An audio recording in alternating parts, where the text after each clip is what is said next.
I want you, like the person listening right now, to picture a very specific but honestly incredibly common scenario. Oh, this happens all the time. Right. So you wake up on a random Tuesday, the sun is shining, your bills are completely paid up, you manage to get a solid 8 hours of sleep. Which is a miracle in itself. Seriously.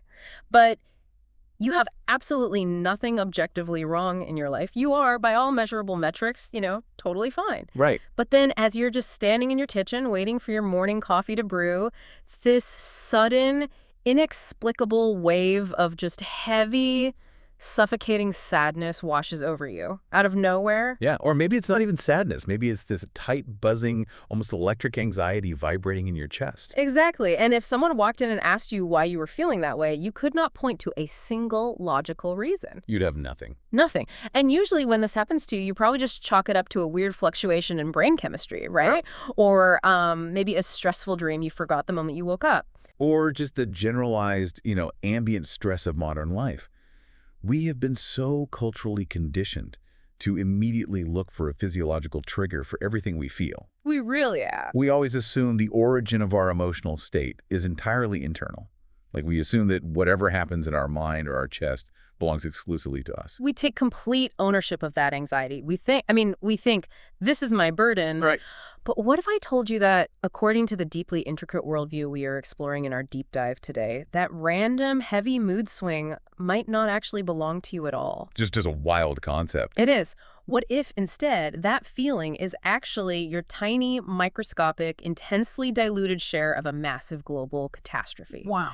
Like a literal cosmic shock wave that was intercepted and deliberately distributed across all of humanity by a hidden, highly structured spiritual hierarchy, specifically so that the raw force of it wouldn't literally destroy the Earth. It is a staggering proposition. It really is. It completely reframes the entire concept of human emotion and trauma and just our baseline interconnectedness. Totally. If you adopt this lens, you are literally never just feeling your own feelings. It is absolutely mind-bending. And that brings us to the mission of our deep dive today.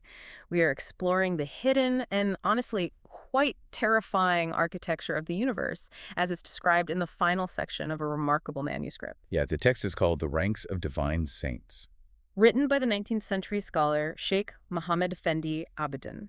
Now, a quick roadmap for you listening. This text actually begins with a very detailed, almost bureaucratic census of these hidden spiritual figures. It does. The author literally counts them. Yeah. He categorizes their exact numbers, and he even attempts to tell the reader where they reside geographically. It reads almost like a supernatural demographic survey, right? Yeah, exactly. You have 300 individuals holding this specific rank, 40 holding that rank, 7 of another. It's incredibly regimented. Like a mystical census bureau. But we're actually going to skip right past those earlier chapters of the manuscript. Yeah, we're doing a targeted deep dive here. Right. We are jumping straight into the climax of the text, the final 33.3% of the source material. The best part, honestly. Absolutely. Because this is the exact moment where the author stops counting the saints and starts explaining the mechanics of what they actually do. Right, the real heavy lifting. So we're going to look at the crushing cosmic responsibilities these figures bear. We're going to examine a fascinating, highly strict taxonomy of supernatural miracles. Because, as we will see, not all reality-bending events are created equal. No, they are not. And we will conclude with the author's own deeply personal, surprisingly vulnerable final poem. And my role here is to really help you navigate and untangle the complex theological definitions the author employs.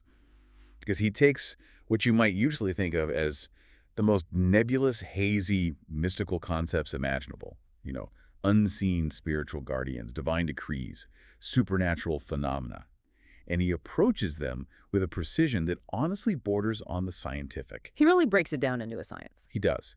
And we need to parse out the subtle but critical differences he establishes. Like, for instance, we have to unpack why a saint's miracle is mechanically and theologically different from a prophet's miracle. Which is a huge distinction. Massive. Yeah. And ultimately, we need to understand why this 19th century scholar felt it was a matter of absolute existential necessity to map out this hidden world for his readers in the first place. Okay, so let's start with the heaviest concept in the entire text because it sets the stakes for everything that follows. I want to look at chapter 4, which details what exactly descends upon the single highest ranking saint in this entire unseen hierarchy. Right at the top of the pyramid. This individual figure is known as the Qutbi, which translates from Arabic as the pole. Yeah, the axis around which the entire spiritual and physical world revolves. He is the ultimate linchpin of reality. And according to the text, and here the author is quoting another prominent, much older scholar, Sidi Abdul Wahab al-Sharani, who is in turn quoting his own teacher. So there's this big chain of inherited knowledge. Right, establishing the credentials. Exactly. So they say the Qutbi is the initial singular receiving point for absolutely all blessings and all afflictions that are destined for planet Earth. I think we really need to pause and just internalize the sheer, incomprehensible scale of that statement. It's massive. Every single divine decree, whether it is a massive boon like a season of unprecedented rainfall and a huge harvest, or a devastating catastrophe like a plague, a tectonic shift, or a war, it all hits the Qutbi first. So the text explicitly addresses a natural assumption a reader might make, right? Like, does the Qutbi only receive the blessings, the grace, and the light, and then distribute those? And the answer provided is a resounding no. It's a hard no. Yeah, he receives the absolute entirety of the world's destined pain, wrath, and suffering before anyone else even feels a breeze. Okay, hold up. Let me make sure I am grasping the literal mechanics here. One single human being, Yes. literally one guy, absorbs the metaphysical equivalent of a tsunami or a global pandemic first. One single human being. That is the theological assertion here. Man, how does that even work? Like, the text says that when an affliction is decreed by God, it lands squarely on the Qutba, and he doesn't fight it. He doesn't raise a shield or anything. No, he receives it with complete reverence, with what the author describes as fear and acceptance. Fear and acceptance. And then he essentially has to check the cosmic master plan, which the text refers to as the preserved tablet or the Law al-Mahfuz. Yes, the Law al-Mahfuz. Now, I need you to explain this to me because this sounds like he's, I don't know, logging into a celestial database.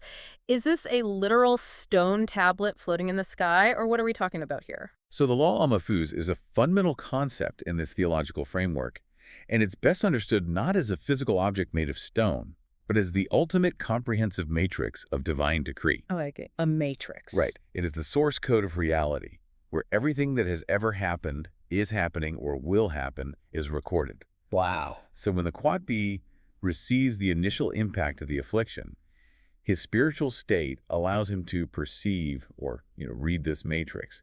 He is checking the nature of the specific decree that just hit him. What is he looking for exactly? He needs to know, is this decree conditional? Meaning, is it something that was written with a variable? Can it be erased or altered if humanity repents, or if he offers a specific intercessory prayer? So there's a chance to stop it. Exactly. If it is conditional, the Qutbi can petition to have the affliction removed before it hits the physical realm. But what if it isn't conditional? What if it's locked in? And that is the terrifying part of his job. If he checks the preserved tablet and sees that the decree is absolute, if it is written in a way that cannot be erased under any circumstances, the Qutbi cannot stop it. Oh, man. The cosmic event, the affliction, must occur. His job immediately shifts from prevention to damage control. He has to manage its impact on humanity. Because if he just stood aside and let this raw, concentrated decree of suffering hit the world well, the text is very clear about the result. It would be an extinction-level event. Total obliteration. So let's trace the distribution hierarchy he sets up to prevent this. The Qutbi realizes the affliction is absolute. The plague or the disaster is coming. He cannot stop it. Right. So he takes this massive cosmic burden, absorbs as much of it as his own personal spiritual capacity allows, and then he passes the remainder down to the next rank in the spiritual hierarchy. Which are two figures known as the imams. The imams. Yeah, the imams act as his immediate deputies, his right and left hands in the unseen world. They are the first line of diffusion. Okay, so they absorb a massive portion of it. Then the imams take whatever is left and pass it down to the four autad. Which translates to the pillars. The pillars. And from those four pillars, the affliction cascades down again to a larger group called the afrad, the solitary ones. Right. It just keeps spreading out. Yeah, it keeps trickling down this pyramid, fragmenting, diluting, and splintering as it passes through the ranks of the Gnostics and the righteous people. Until finally, whatever microscopic fragments are left of this original world-ending affliction reach everyday believers. It reaches you and me. The author is detailing a highly engineered spiritual buffering system here, and he explains exactly why this elaborate hierarchy is necessary. Which makes sense because you'd wonder why God doesn't just send a smaller affliction. Exactly. But if a raw, unfiltered affliction decreed by God hit humanity directly without passing through the spiritual shock absorbers at the quat demity in these cascading ranks, humanity would be obliterated in the blink of an eye. The sheer metaphysical density and weight of the decree would crush the physical world. And to support this massive claim, the text points to a specific verse in the Quran.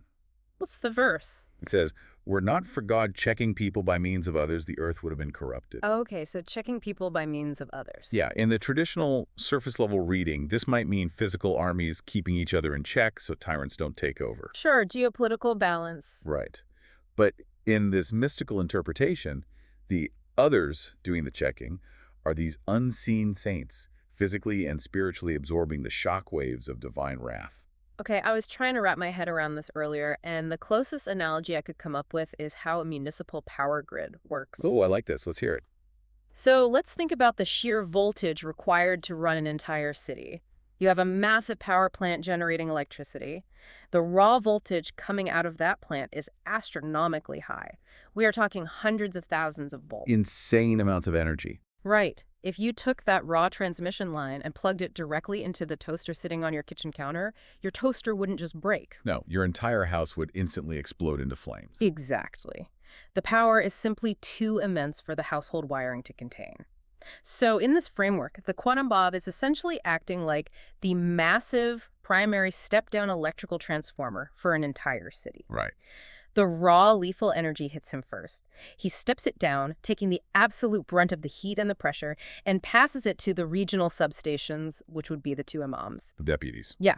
And then they step it down further and send it to the neighborhood transformers on the telephone poles, the four auted. And it keeps going. It keeps stepping down, losing its lethal intensity at every juncture, until finally it comes out of your wall socket as a manageable 120 volts.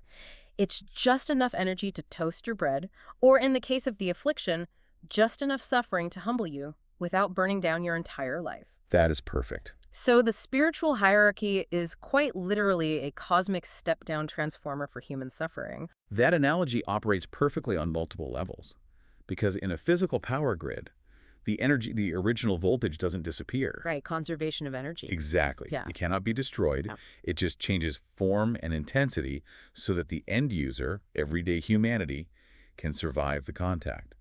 The suffering is still distributed, but at a survivable dosage. Which is so wild to think about. But following your analogy, this raises a deeply concerning question about the primary transformer itself. We know that industrial transformers generate massive amounts of heat. They literally hum and vibrate under the pressure of the voltage they are managing. You can hear them buzzing on the street. Yeah. So if the quat can be is a human being, flesh and blood, what happens to him? That is the exact question I had when reading this. It is an unimaginably heavy burden for a human being, even a spiritually perfected one. Does the text actually describe the physical or neurological toll this takes on him? It does. And the author doesn't shy away from the visceral reality of this job. The text describes the quat cam as being in a state of constant, immense physical and psychological suffering. Constant suffering. Yes. It specifically states that he is continually afflicted with severe, blinding headaches. Oh, man. The text says he feels as though he is being physically struck in the head night and day without a single moment of pause. Just constantly hammered. Exactly. The sheer, crushing weight of receiving these divine decrees, the collective suffering, grief, and trauma of the entire world funneling through a single consciousness, it manifests as the ceaseless, agonizing pressure in his skull. Struck in the head night and day. That is just brutal. I mean, it completely shatters the stereotype of the blissed-out meditating mystic floating on a cloud. Absolutely. This guy's in the trenches of reality taking artillery fire for the rest of us. And this brings us right back to our opening hook, to you, the listener, standing in your kitchen. Because the text gives us a fascinating, highly relatable psychological detail about what happens at the very end of the line, when that step-down affliction finally reaches ordinary people. Right, the 120-volt version. Yeah. The text observes that very often, an ordinary person, someone who is not a saint, just a regular person trying to get through their day, will suddenly experience a tightness in their chest. Just out of nowhere. Out of nowhere. Yeah. Or they will be hit with unexplained anxiety or sudden, stubborn insomnia where their mind just races and they can't turn it off. I know that feeling. The text even mentions a phenomenon of sudden muteness, where a person simply cannot find the will or the physical ability to speak a single word, and they feel a profound heaviness. Wow. And the crucial detail here is that the person has absolutely no idea what triggered it. They look at their life, and everything is objectively fine. Everything's paid up. Yeah. But according to the mechanics laid out in this treatise, that feeling is the trickle-down effect. That unexplained anxiety is your tiny fraction of the burden that the Qatabi, the Imams, and the Atad just frantically distributed across the globe to save humanity from total destruction. I find that so incredibly profound and honestly strangely comforting. Comforting. How so? Well, it takes the deeply isolating, often shameful experience of anxiety or depression where you feel completely alone in your own head wondering what is wrong with you, and it reframes it as an act of profound cosmic participation. Oh, I see what you mean. Like, you aren't just having a random bad day because your serotonin is low. You are unconsciously helping to shoulder the weight of the world. You are taking your tiny fraction of the load so that the world doesn't end. That's a beautiful way to look at it. It entirely removes the individualistic ego from suffering. It suggests a spiritual ecosystem where every single human being is a load-bearing structure, whether they realize it or not. Okay, so if this cosmic step-down transformer is literally saving humanity but crushing the person at the top, how does someone even qualify for that job? Right, you don't just apply online. No. You can't just run a political campaign to be the Qatba. What makes these people neurologically, morally, or spiritually capable of handling that voltage? This brings us to the author's conclusion, where he steps back to define his core subject. Before we categorize their miracles or their powers, we have to decode their identity. The foundation of it all. Yeah. What exactly is a wali? What defines a saint in this specific tradition? The author approaches this with incredible precision. He turns to the linguistic roots of the Arabic word to find the underlying theological mechanics. I love when they do this. Yeah, he quotes a classic, highly respected scholar of mysticism from centuries earlier, Imam Abu al-Kazim al-Qushayri. And Qushayri offers two distinct linguistic interpretations of the word wali. And these aren't opposing definitions, by the way. Okay. They're meant to be understood as two sides of the exact same coin. It's fascinating how much theological weight a single vowel shift can carry in Arabic grammar. It changes the entire direction of the power dynamic.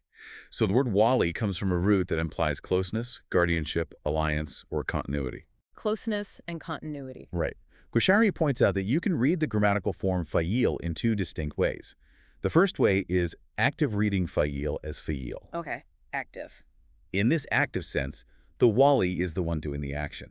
The definition here is someone whose obedience to God is continuous, unbroken, and without the interruption of sin. That sounds exhausting. It implies intense, active, unyielding spiritual effort on the part of the individual. They're the ones working constantly sweating, fighting to remain close to the divine. So they are actively maintaining their proximity. They are rowing the boat. Precisely.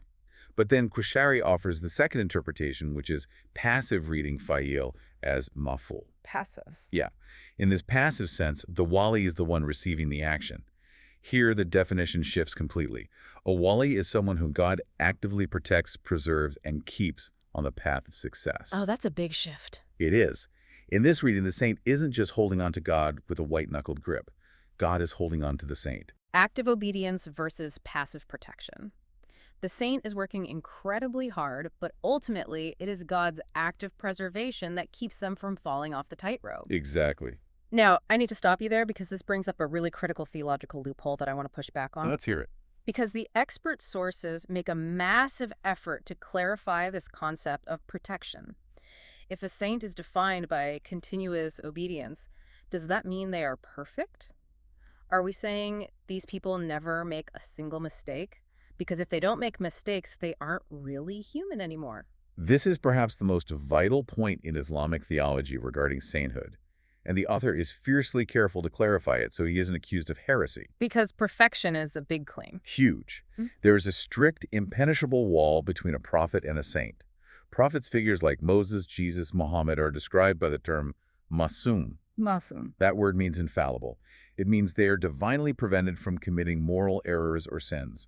They are structurally immune. Okay, immune to sin. Saints, however, no matter how high their rank, even the Qutb himself, who is holding the world together, are absolutely not masum. They are not infallible. No. They are categorized as mafuz, which translates to protected. Okay, but this is the loophole. If a saint can sin, how are they protected? Oh. That sounds like a semantic trick. It sounds like a get-out-of-jail-free card. If I slip up and commit a sin and a saint slips up and commits a sin, what is the mechanical difference? How is the author defining protection here if it doesn't actually prevent the act of sinning in the first place? The distinction lies in the immediate aftermath of the action. A saint can slip. They retain their human frailty. So they do mess up. Yes. The protection, the HIFs, does not mean a magical force field physically stops their hand when they reach for something forbidden. That would be too easy. Right. It means that if they do slip, the divine protection manifests as an immediate, inescapable inspiration to repent. They are neurologically and spiritually incapable of lingering in the sin. They cannot become attached to it, justify it, or make it a habit. The immediate crushing remorse and the instant turn back to God is the actual mechanism of that divine protection. I see. Therefore, a slip does not invalidate their sainthood because the rapid course correction is guaranteed by God. So the protection isn't a wall that stops the crash. It's the airbag that deploys the millisecond the crash happens to ensure they survive it. Yes, that's exactly it. I love how realistic that is. It doesn't strip them of their humanity or their struggle. And to vividly illustrate this, the text includes a really striking anecdote about one of the most famous early mystics in history, Alginate. A legendary figure. This story really stuck with me because of how incredibly tense the exchange is. It is a profound narrative. It perfectly encapsulates the terrifying vulnerability of being a saint rather than a prophet. Paint the picture for us. Alginate is sitting there, likely surrounded by students who just revere him as a master. Right, an eager audience. And someone from the crowd asks him a highly provocative, almost trapping question. They ask him, does the Gnostic, meaning the Arif, the highest, most illuminated level of knowing saint, does the Gnostic commit adultery? Which is just an incredibly shocking, offensive question to ask a revered spiritual leader in public. Seriously, they are essentially pushing him into a corner, asking, can the holiest person among us commit one of the most grievous, destructive major sins? It's a total trap. If he says no, he's claiming to be a prophet, right? Immune to sin. Yes, which is heresy. But if he says yes, he's destroying the sanctity and reputation of the saints. And how does Al-Junayd navigate this trap? That's the brilliant part. He doesn't get angry. He doesn't immediately yell, of course not, how dare you. He stays calm. The text specifically notes his physical reaction. It says he paused for a very long time. He lowered his head. You can just imagine the absolute pin drop silence in the room as everyone waits for him to answer. The tension must have been unbelievable. He is calculating the theological weight of the question. And finally, he looks up and he doesn't give a yes or no. He simply recites a verse from the Quran. And the command of God is a decree determined. Wow. That response is breathtaking in its raw humility. Isn't it? It is a devastating admission of human frailty from a man who is considered the absolute pinnacle of spiritual achievement. It really is. He's not winking at the crowd saying, yeah, we saints go around sinning all the time. Don't worry about it. No. But he absolutely, categorically refuses to claim immunity. He is saying, I am human flesh and blood. And if the absolute inescapable decree of God is that I will stumble into a terrible failure, then I will stumble. Right. My immense spiritual knowledge does not make me immune to destiny or human weakness. If we connect this back to Quasheri's passive definition of the Wali, the Mawful Al-Junayd is publicly acknowledging that his standing is entirely 100% dependent on God's active protection. Completely dependent. The moment God removes that active preservation, the saint is just as vulnerable to the mechanics of human failure and catastrophe as the lowest criminal. No matter how high the spiritual rank, the saint remains a fragile servant subject to the divine decree. Which, if you think about it, makes their actual daily behavior even more impressive because it's a constant, conscious, terrifying effort rather than an automatic program. They are choosing this path every single second. Yes, the stakes are always high. The author spends some time detailing what he calls the behavioral traits of a saint during their sober state. And sober, in this specific mystical terminology, refers to their normal, everyday waking consciousness, as opposed to a state of ecstatic spiritual trance or divine intoxication where they might be overwhelmed by revelations. Right. This is how they act when they're just walking down the street, buying groceries in market, dealing with annoying neighbors. Normal life. And the list he gives is fascinating because it is so incredibly quiet. You might expect a treatise on saints to list a bunch of magical powers, levitation, mind reading, shooting fireballs. comic book powers. Exactly. But instead, it's a list of radical, almost aggressive empathy. He says a saint is fundamentally characterized by having deep compassion for all creation. All creation. They seek absolutely no revenge against those who actively wrong them. They intentionally, aggressively ignore the faults and flaws of others. That's a hard one. It's so hard. They have zero desire for people's wealth, property, or status. They hold no grudges whatsoever. And my absolute favorite description he uses, they refuse to be an adversary to anyone in this world or the next. They refuse to be an adversary. Yeah. That requires a massive dissolution of the ego. Total ego death. They have essentially removed themselves entirely from the arena of human conflict, competition, and point scoring. They are entirely frictionless in their dealings with humanity. Frictionless, that's the perfect word for it. They're operating on a completely different frequency than the rest of us, who are constantly bumping into each other, keeping tallies of who wronged us. We love our tallies. We really do. But of course, while their daily behavior is quiet and frictionless, they are still saints. And that means sometimes the fabric of reality physically bends around them. Yes, it does. Which brings us to the most systematically rigorous and honestly the most entertaining part of the text, the author's taxonomy of the supernatural. Yes.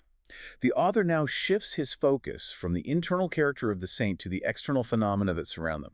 He addresses the concept of Khawarik al-Adat, Khawarik al-Adat, which literally translates to the breaking of habits or the piercing of customs. I love that literal translation. In English, we lazily translate it as miracles or supernatural events, but the Arabic term is much more precise. It specifically denotes something that shatters the customary, observable laws of physics, chemistry, and cause and effect as human beings understand them. And here is where I was just blown away by the author's approach. He doesn't just lump all magic, miracles, and weird occurrences into one big bucket.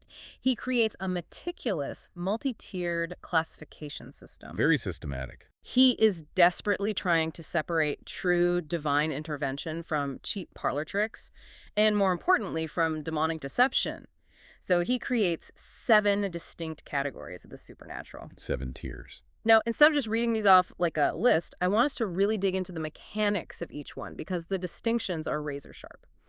Let's start with the baseline, the highest tier of reality bending. The baseline for legitimate divine intervention is the mujiza. This is the prophetic miracle. The mujiza. The deciding mechanical characteristic here is that it is a supernatural event performed by an individual who is actively, publicly claiming to be a prophet of God, bringing a new message or a law. Okay, so the claim is tied to the act. Exactly. The miracle serves as the undeniable cosmic proof of that specific claim. Think of Moses physically parting the Red Sea to escape an army, or Jesus restoring sight to a man born blind. The claim of independent prophethood is central to the mujiza. Okay, so that's the gold standard. But the focus of our text is the second category, the karama. Yes, the kara. This is the saintly miracle. Now, this is a supernatural event performed by a righteous follower, a wali. But here is the absolute ironclad rule the author establishes, and it's a matter of life and death in this theology. It really is. The saint performing the karama must never, under any circumstances, claim prophethood. Never. If a person teleports across a desert or heals the sick and then turns around and says, "See, I am a new prophet," they instantly become an enemy of God and their miracle is retroactively reclassified. Exactly. The karama is inextricably linked to the saint's strict adherence to the laws of the prophet they follow. The miracle is a byproduct of their intense obedience. A byproduct, not a feature. Right. It is not a platform for their own independent authority. The moment they claim authority, the power is no longer a grace, it's a curse. Which brings us to the third category, and I'm going to be completely honest with you, this is my favorite theological concept I've read in a very long time. That's a great one. It is called ihana, which translates roughly to humiliation. It is a deeply fascinating, almost paradoxical theological concept. Yeah. Tell me about it. In this category, the supernatural event does happen. The laws of physics are broken. The reality bending occurs. But the end result is specifically designed by the universe to publicly humiliate a liar. Oh my gosh, that is amazing. I called it the universe's ultimate anti-PR campaign. That's a good way to phrase it. But mechanically, it's a structural rejection of a false claim. the text provides this darkly comedic, highly specific, historical example involving a man named Musaylima. Yes, Musaylima. Now, historically, Musaylima was a figure who lived during the exact time of the Prophet Muhammad, and he looked at the Prophet's success and falsely claimed that he, too, was a prophet. He wanted a share of the political and spiritual authority. He is universally known in the Islamic historical tradition as Musaylima the Liar. The liar, that's quite a title. He earned it. He actively tried to mimic the prophetic miracles to gather his own followers and build his own empire. Right. So imagine the scene. Musaylima has an audience. He wants to prove he has the exact same supernatural backing as the Prophet Muhammad. He goes out to a local well that provides decent drinkable water for the community. He tells the crowd that his blessed saliva will make the water incredibly sweet and cause the well to overflow with abundance. He spits into the well. And then what happens? And the supernatural event happens. The chemical composition of the water instantly changes, completely defying the laws of nature. But instead of becoming sweet, the entire well instantly turns into salty, bitter, undrinkable brine. Oh no. He completely ruined the town's water supply. The breaking of custom occurred precisely as he initiated it, but the reality of the universe betrayed his intention.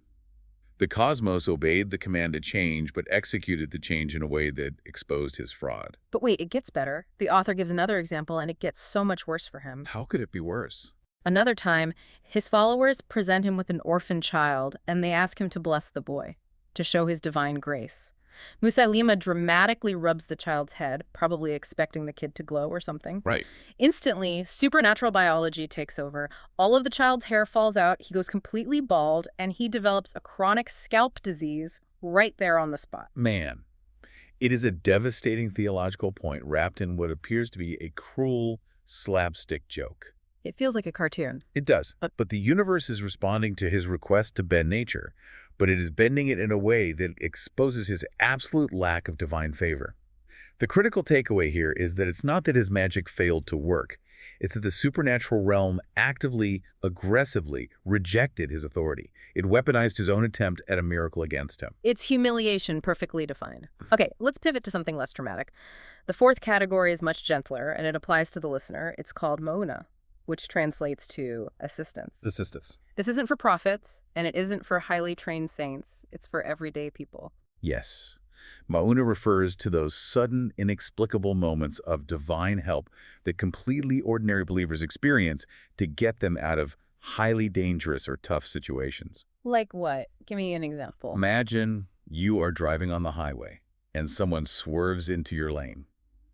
You avoid a lethal car crash by a fraction of an inch because of a sudden, unnatural reflex that you know you don't actually possess. Oh, like a split-second reaction. Exactly. Or you're about to be evicted, and you reach into an old winter coat and find the exact specific amount of money you need, even though you know for a fact you emptied those pockets months ago. Right. It's a breaking of the normal pattern of cause and effect, but it's meant solely to aid the individual, not to prove any sort of theological rank. We've all had those moments where we just think, wow, someone is looking out for me. Yeah. That's ma'una. Then we have the fifth category, irhas, which translates to foundation. These are the supernatural signs that happen before a prophet actually realizes they are a prophet or before they publicly claim it. Pre-prophethood miracles. Yeah, the author gives examples from the life of the Prophet Muhammad. Long before he received any revelation, he would walk through the valleys and the physical stones would speak and greet him. Wow. Or a localized physical cloud would follow him around the desert, shading him from the intense sun. It is the universe laying the groundwork, building the atmospheric foundation before the actual monumental announcement of prophethood. It prepares the observer and the future prophet themselves for the massive shift in reality that is about to occur. Now we arrive at the scary one. The sixth category is istidraj, Istidraj. which translates to deception or lure. This is when undeniable supernatural powers or unbroken streaks of impossible success are given to corrupt, tyrannical, deeply evil people. Like Pharaoh. Yes, the author explicitly uses the Pharaoh of Egypt as his prime example. Now, this demands an explanation. Why on earth would God give reality-bending powers or perfect success to a tyrant? It is a terrifying concept, really, and it functions as the ultimate form of divine testing and judgment. Why give a tyrant power? To lead them further down the path of their own destruction. Give them enough rope. Exactly. Yeah. The tyrant is given extraordinary abilities or massive wealth or unbroken military success, which deeply inflates their ego. It inflates it to the point where they cross the ultimate line. They begin to believe they are gods themselves. It is a slow, methodical, cosmic trap. To put it in modern terms for you listening, imagine you are playing a video game and you discover a cheat code that gives you infinite health and infinite ammo. Oh, I know where this is going. You run around the map destroying everything, thinking you have outsmarted the game and that you are an invincible god. But what you don't realize is that the developer specifically gave you that cheat code right before dropping you into a pit that you can never, ever climb out of. Just to watch you struggle. Right, specifically to watch you struggle with your useless infinite health. You thought you broke the game, but the game broke you. That is exactly the mechanics of Istidraj. The tyrant mistakes the breaking of natural laws for a sign of divine pleasure or inherent superiority. They think God loves them, Yeah. or that they don't need God at all, when in fact it is a long rope given to them so they can firmly tie their own noose. Wow, that is bleak. And finally, the seventh category is Sur, which is straightforward magic or illusion. Right. The defining trait here is that it is not divine intervention at all. It relies entirely on a learned cause, a physical method, or a specific incantation. It's the manipulation of hidden natural laws, not the breaking of them. So it's something they'll study. Exactly. The author uses the example of someone eating highly poisonous snakes without being harmed. It looks supernatural to the crowd, but it's actually a learned trick, an acquired immunity or manipulation of the venom glands. So if we step back and look at this entire highly complex taxonomy, what is the author actually doing? What's the goal? He is establishing a rigorous defensive framework to protect the core concept of the Karamata Saints miracle. He desperately wants to prove to his readers that saints truly do perform miracles, but to do that, he has to surgically separate them from the false prophets like Musilima, the sorcerers playing with snakes, and the tyrants falling into divine traps. And this brings up a really vital logical question that the text has to address. If both a major prophet and a hidden saint can perform miracles, if Moses can part the Red Sea, and a 9th century mystic can teleport across the desert, how do they relate to each other? Are they competing? Right. Aren't the saints competing with the prophets? If a saint can do magic, doesn't that diminish the specialness of the prophet? Are they stepping on the prophet's toes? It is a valid critique, and the author is adamant that there is zero competition. The power dynamics are entirely different. And to explain this visually, he quotes a beautiful, highly evocative metaphor from another early mystic, Abu Yazid al-Bastami. The honey metaphor. I absolutely love this because it perfectly explains the mechanics. Walk us through it. Imagine a large letter skin, a traditional water skin used by travelers in the desert. Okay, I'm picturing it. But instead of water, imagine this massive skin is filled absolutely to the brim with pure, exquisite, incredibly dense honey. Sounds heavy. Very. Bastami says that all the immense miracles given to a prophet are like the honey inside that leather skin. It's a vast, contained ocean of sweetness and power. Okay. Now, occasionally, due to the sheer pressure and density of the honey inside, a single microscopic drop of that honey might sweat through the microscopic pores of the leather and appear on the outside of the skin. Just a bead of sweat. Yes, that single sweating drop on the outside of the leather is the entirety of the miracle of the saint. It is such an elegant visual. The saint's miracle is not an independent, rival source of power. It is literally just a microscopic leakage of the prophet's power. It's the overflow. Exactly. It perfectly resolves the theological tension. The text argues that every single time a saint performs a miracle, it is not proof of the saint's greatness. It is actually a delayed validation of their prophet's original message. Because they followed the rules. Right. Because the only way the saint achieved the spiritual purity required to manifest that tiny drop of honey was by strictly, flawlessly obeying the laws and the path laid down by that prophet. Without the prophet's massive skin of honey, the saint's drop could never exist. Therefore, the saint's miracle serves only to prove the prophet's truth. The saint isn't a rival. The saint is the ongoing historical proof of concept. But this massive power dynamic leads us to a profound paradox in the text and a major shift in how we think about power. Which is really interesting. Because there's a tension here that the author insists upon. These saints possess these reality-bending powers. They have access to the honey. But the author states very firmly that a true saint does not rely on their miracles. They do not rest comfortably upon them.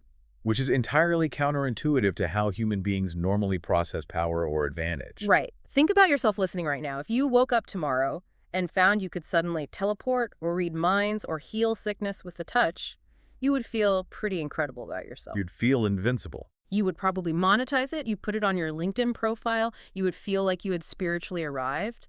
So why are the saints, the people who actually have these powers, not allowed to feel secure in them? Because in their deeply analytical worldview, the miracle is never the goal.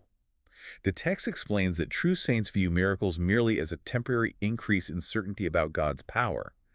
It is not a personal superpower designed for them to show off. They don't get to be avengers. Exactly. In fact, many of the greatest mystics in this tradition viewed the onset of miracles in their lives not with joy, but with absolute paralyzing terror. Terror. Why would you be terrified of a miracle? Because of the taxonomy we literally just discussed. Think about the category of Esoteric deception. Oh, the cheat code. Yes. If a miracle suddenly happens at your hands, how do you know in that exact blinding moment that it is a karama, a grace, and not an Esoteric trap? Oh my gosh, you wouldn't know. How do you know God isn't testing you, inflating your ego to see if you will claim the power for yourself and become a tyrant? That is terrifying. The appearance of a miracle requires massive, exhausting spiritual vigilance. If the saint takes pride in the miracle, if they rest upon it and think they are special, it instantly transforms from a blessing into a curse. As we discussed earlier, the miracle is a tightrope, not a hammock. A tightrope, not a hammock. The psychological pressure must be crushing. You perform a miracle, and instead of celebrating, you are terrified you are being set up to fail. It's a huge burden. But despite this immense personal danger to the saints, the author of this text is aggressively, almost fiercely defending the existence of these miracles against his critics. Because he has to. He is writing in the 19th century. He knows there are rationalists, skeptics, and orthodox scholars who say, look, once the major prophets died, the miracles stopped. That's it. The era of the supernatural is permanently closed. The author flatly refuses to accept that. He views the denial of saints' miracles as a direct existential threat to the integrity of the faith itself. And to defend his position against these skeptics, he doesn't just rely on mystical poetry or vague feelings. He builds a case. He builds a highly structured, legal and textual argument. He goes straight to the foundational, undeniable text of his tradition, the Quran, and he lists numerous specific examples of people who were definitively not prophets, yet performed or experienced undeniable miracles. He brings the receipts. Let's look at his Quranic proofs because they are fascinating narratives. First, he points to the story of Prophet Solomon and the Queen of Sheba. A classic story. Solomon needs the queen's massive, heavy throne transported to his palace instantly. A powerful jinn offers to do it fast, but then a human being described simply as a companion who had knowledge of the scripture steps up and says, I will bring it to you before your glance returns to you. Before you blink. Meaning instantly.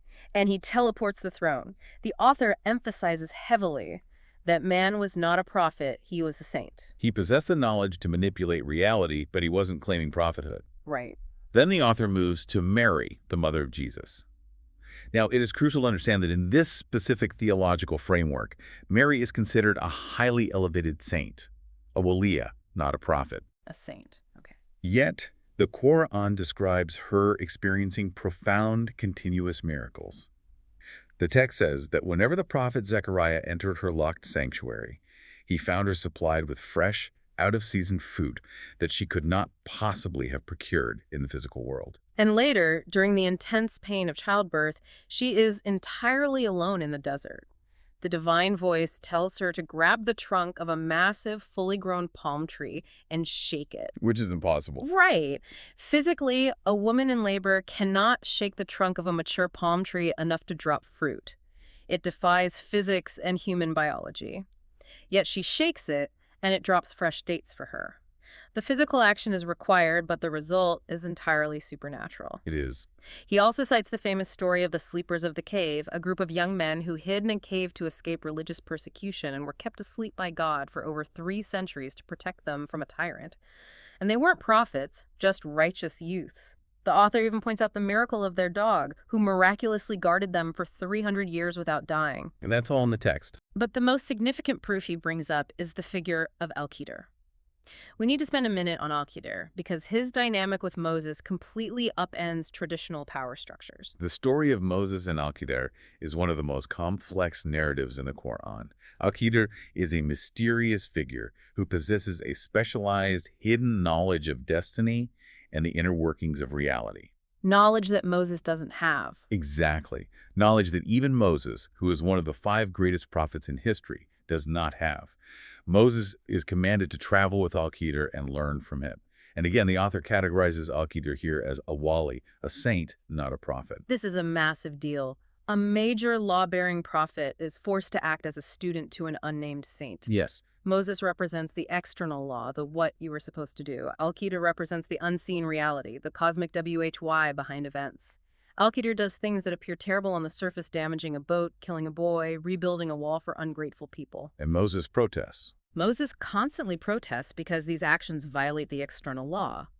But Al-Qadr eventually explains that every action was a divine decree to prevent a worse disaster in the future. He was operating on the level of the Law al-Mahfuz, the preserved tablet we talked about earlier. Exactly. The author's argument is crystal clear. If you believe the Quran is the literal truth, you are logically forced to believe that God grants reality-bending power and hidden knowledge to people who are not prophets. The precedent is permanently, undeniably etched in the text. You cannot claim miracles ended with the prophets if the text shows non-prophets performing them. But he doesn't stop with ancient scripture. He moves forward into historical proofs, pulling from the early documented days of the Islamic Empire. And he uses this very famous, highly verified anecdote about the second caliph, Umar. Oh, this is a great story. This is another one of those stories that just feels like a cinematic set piece. Paint the scene in Medina for us. It's the incident with Saria. It is a classic textbook example of what the mystics would term a karama of sight and sound clairvoyance and clairaudience. So the setup is this.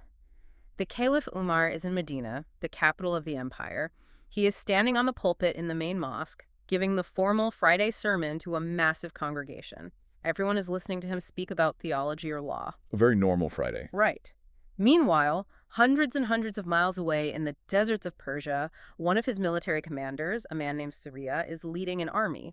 Saria is marching his troops through a valley, completely unaware that he is about to walk right into a devastating lethal ambush hidden at the base of a mountain. He has no idea. None. Suddenly, back in Medina, in the absolute middle of his sermon, Umar simply stops talking. He completely breaks the context of his speech. He looks off into the distance as if staring through the walls of the mosque, and he yells at the top of his lungs, "Ya Saria, the mountain! The mountain!" In that exact moment, his spiritual perception pierced physical space. He perceived the ambush across a continent. Yes, but the incredible part is the second half of the story. Saria, standing on the dusty battlefield in Persia, physically hears Umar's voice echoing across the landscape. He literally hears it. He recognizes the caliph's voice, heeds the impossible warning, violently repositions his troops against the mountain to protect his flank, and completely avoids the ambush. It is a 7th century supernatural telecommunications network. It is an incredible, thrilling story. But the expert analytical connection we must make here is why the author is compiling all these specific examples. Why list Solomon's companion, Mary, the sleepers, Al-Qadr, and Umar? He's not just telling cool campfire stories. No, he isn't. He is meticulously building toward a very specific legal and theological concept called tawatur. Tawatur. We need to break this down for the listener. What does that mean in this context? Because it sounds like a legal defense. It is a legal defense. Tawatur refers to an overwhelming, undeniable, mathematically impossible to fake consensus. It is a strict methodology used in the authentication of historical texts and events. So if you are listening to this and wondering, how do we know they didn't just make all these stories up?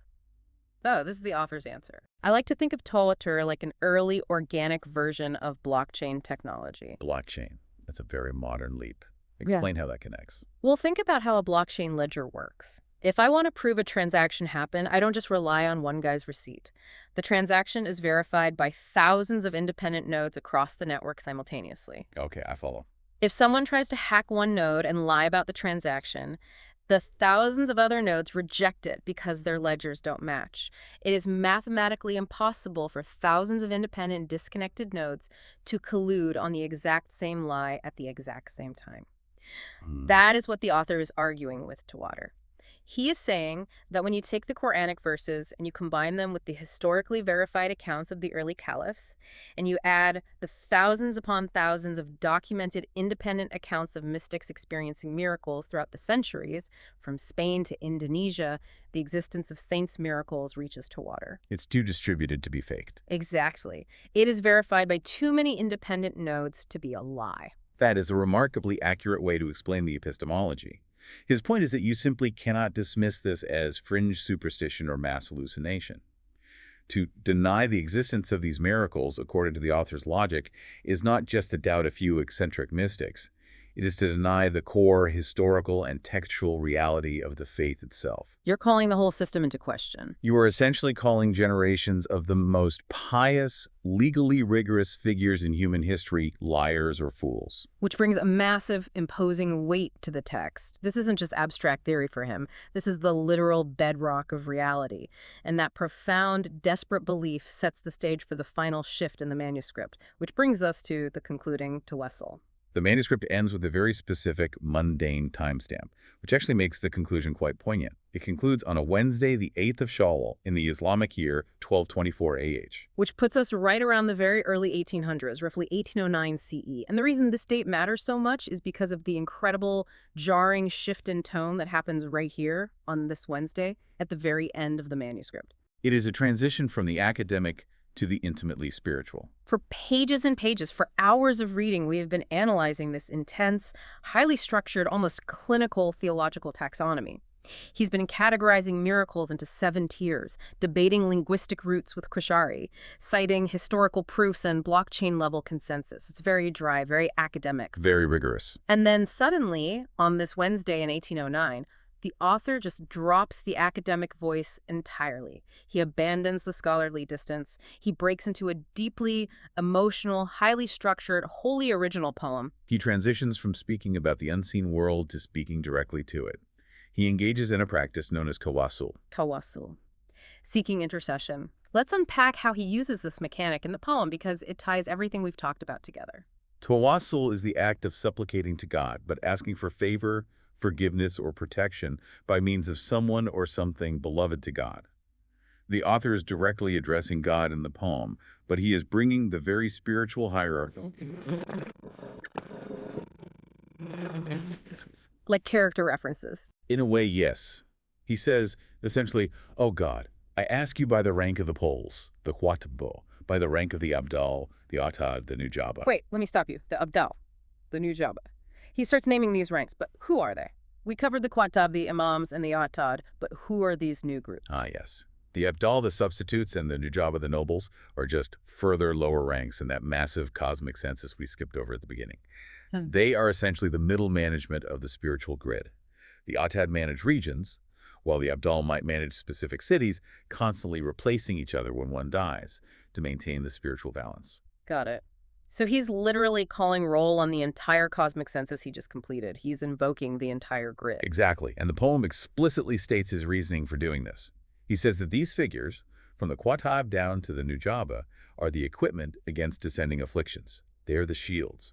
He is urging the reader to hold fast to them, to actively seek their protection, and he explicitly, forcefully warns the reader to ignore the ignorant liar or doubter who denies their existence. It's an incredibly expansive, sweeping plea. He doesn't just invoke the mystical ranks of saints either. He broadens the scope massively to cover all his bases. He invokes the Prophet Muhammad, the Prophet's family, the 4 foundational caliphs Abu Bakr, Umar, Uthman, Ali. And he even specifically names a figure called Uwais al-Qarni. Why point him out specifically? Uwais al-Qarni is a fascinating, crucial inclusion for a mystic. He was a famous ascetic from Yemen who lived during the exact time of the Prophet Muhammad. However, he was taking care of his elderly mother and never actually traveled to meet the Prophet in person. Oh, wow. Yet despite never meeting him, Uwais is considered one of the greatest of the early saints. His inclusion in the poem highlights the author's core belief in a spiritual connection that entirely transcends physical proximity or formal initiation. You don't have to be in the room to be on the grid. And then, after invoking this massive cosmic and historical army, the poem turns inward. The grand architecture of the universe gives way to intense personal vulnerability. He stops talking about the Quatbub absorbing the world's pain, and he just asks God to cover his own personal, embarrassing flaws. It's very raw. He asks for forgiveness for his sins. He describes himself as a weak servant, terrified of his own shortcomings. And he extends this desperate plea for mercy outward to his parents, his teachers, his helpers, and his friends. If we synthesize this whole journey, this final poem perfectly illustrates the core truth of this entire manuscript. For Sheikh Mohammed Effendi Avdin, writing this treatise wasn't just a fun intellectual exercise in categorizing the unseen. Yeah. It wasn't fantasy world building or theological trivia. No, not at all. You can feel the sweat on the page. It is a lived, terrifying, and ultimately deeply comforting reality. He truly fervently believes that these unseen figures, these Autad, these Abdal, this Quatabub taking artillery fire to the head, are actively holding the very fabric of the physical world together. Literally holding it together. He believes that without them, reality would shatter under the weight of divine decree. And so, as he finishes his life's work, he doesn't just want to define them like a scientist studying a bug. He desperately wants and needs their protection. It's a plea for survival. It's a man looking at the overwhelming, crushing machinery of the universe, realizing how small he is, and begging the operators of that machinery to be gentle with him and his family. It's incredibly moving. It is. It grounds all the high, abstract theology in raw, universal human need. Well, that brings us to the end of our journey through the final section of the Ranks of Divine Saints. We've covered some massive, mind-expanding ground today. We really have. We started with the staggering, brutal image of the Quatpobe, standing alone at the center of the world, absorbing the raw voltage of the universe's pain, and distributing it so we don't shatter. We debated the theological loopholes and subtle definitions of what makes a wali balancing active effort with passive divine protection, and sitting with the profound humility of Al-Junaid. The tightrope walk. Yes. We examined the dark structural comedy of Musailima's backfiring magic as we navigated the seven-tiered taxonomy of the supernatural.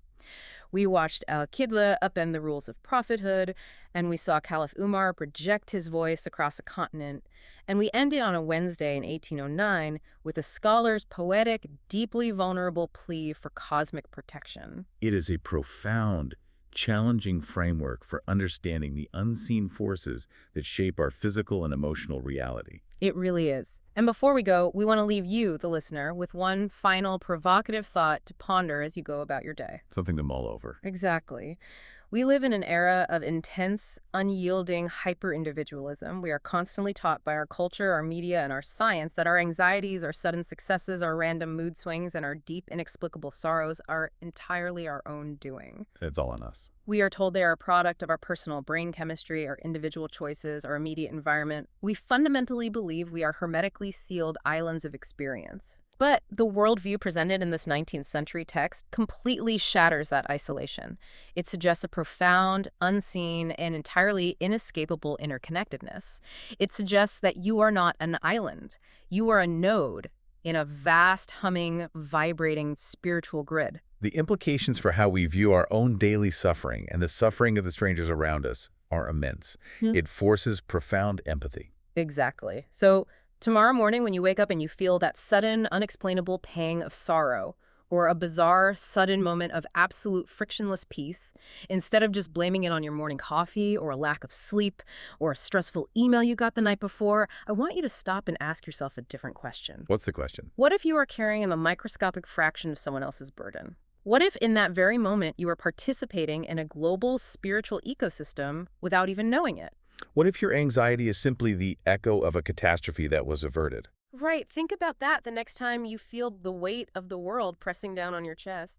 Maybe, just maybe, according to the hidden architecture of the universe, you're not carrying it alone. If you were tasked with designing a secret society to, keep the universe from literally falling apart, how would you structure it? Oh, wow. Starting with the heavy questions right away. I mean, really think about it, like the mechanics of ultimate control. Would you build a massive, heavily armed military apparatus?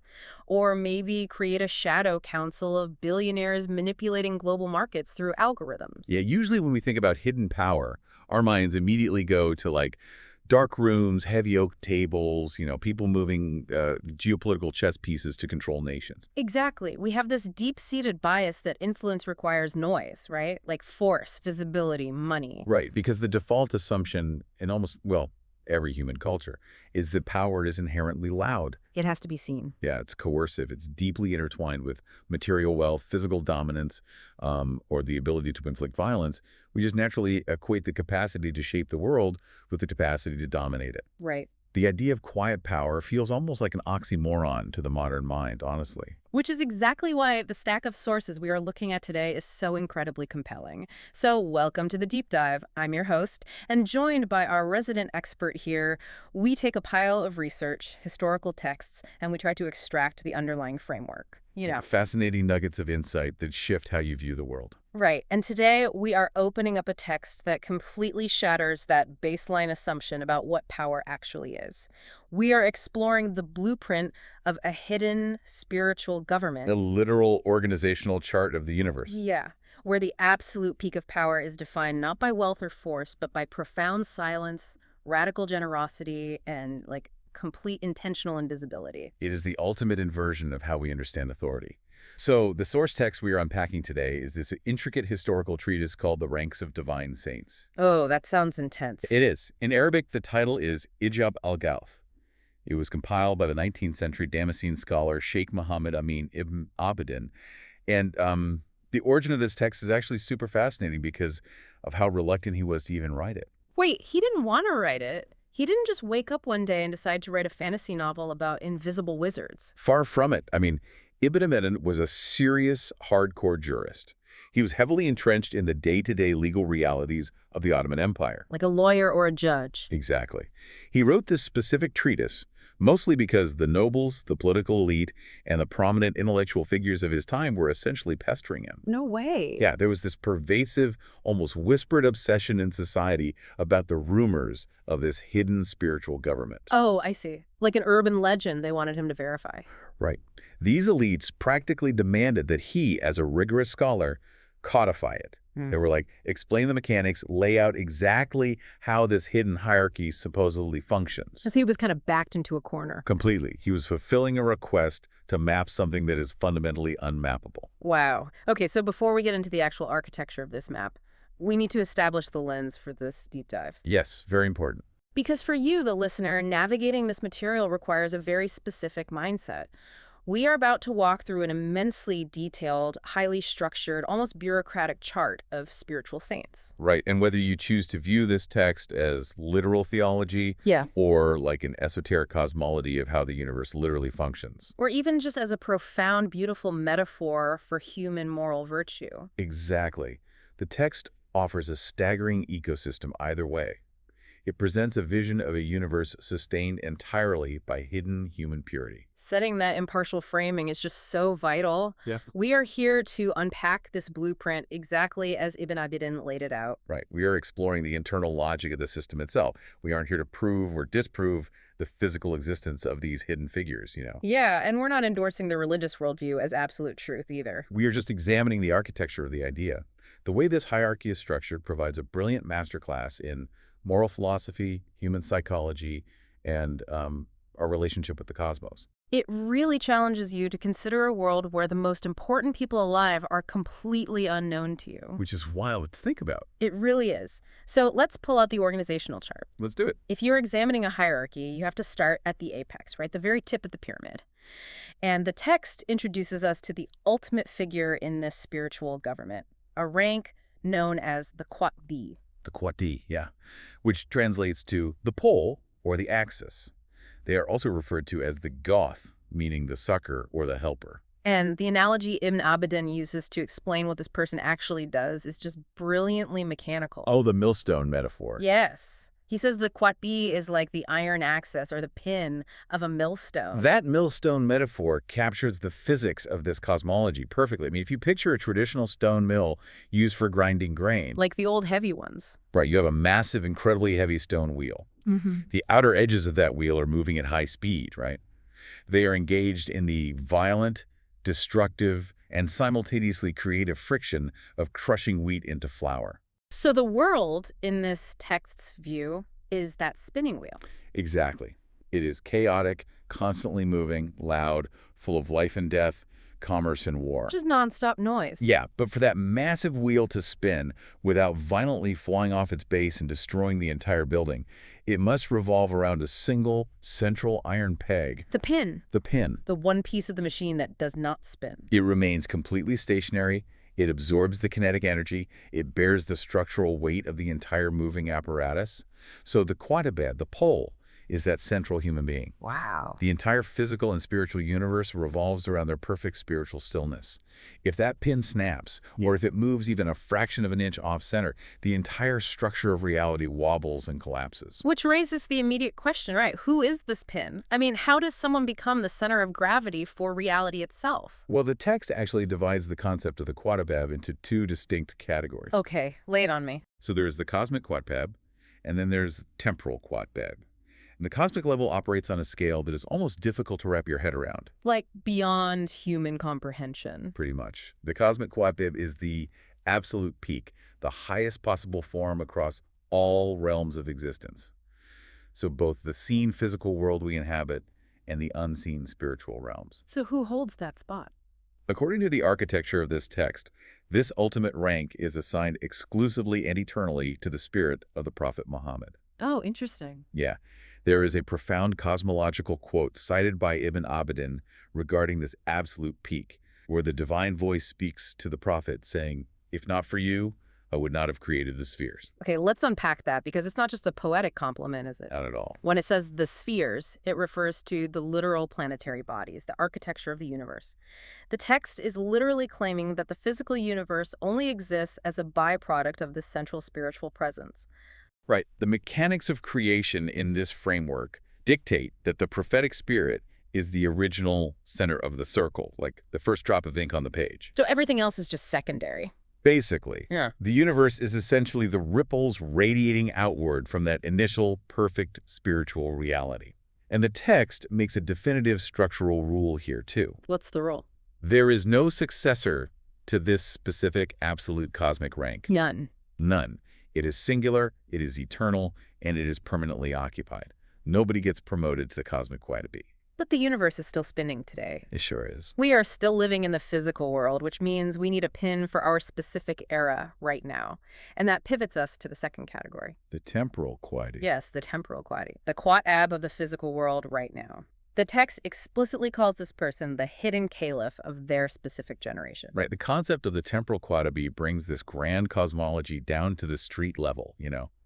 Every single generation, every era of human history has one living, breathing human being who occupies this role. Just one. Just one. They act as the earthly reflection, the immediate proxy of that eternal cosmic pole. So how do they get the job? Is there an election?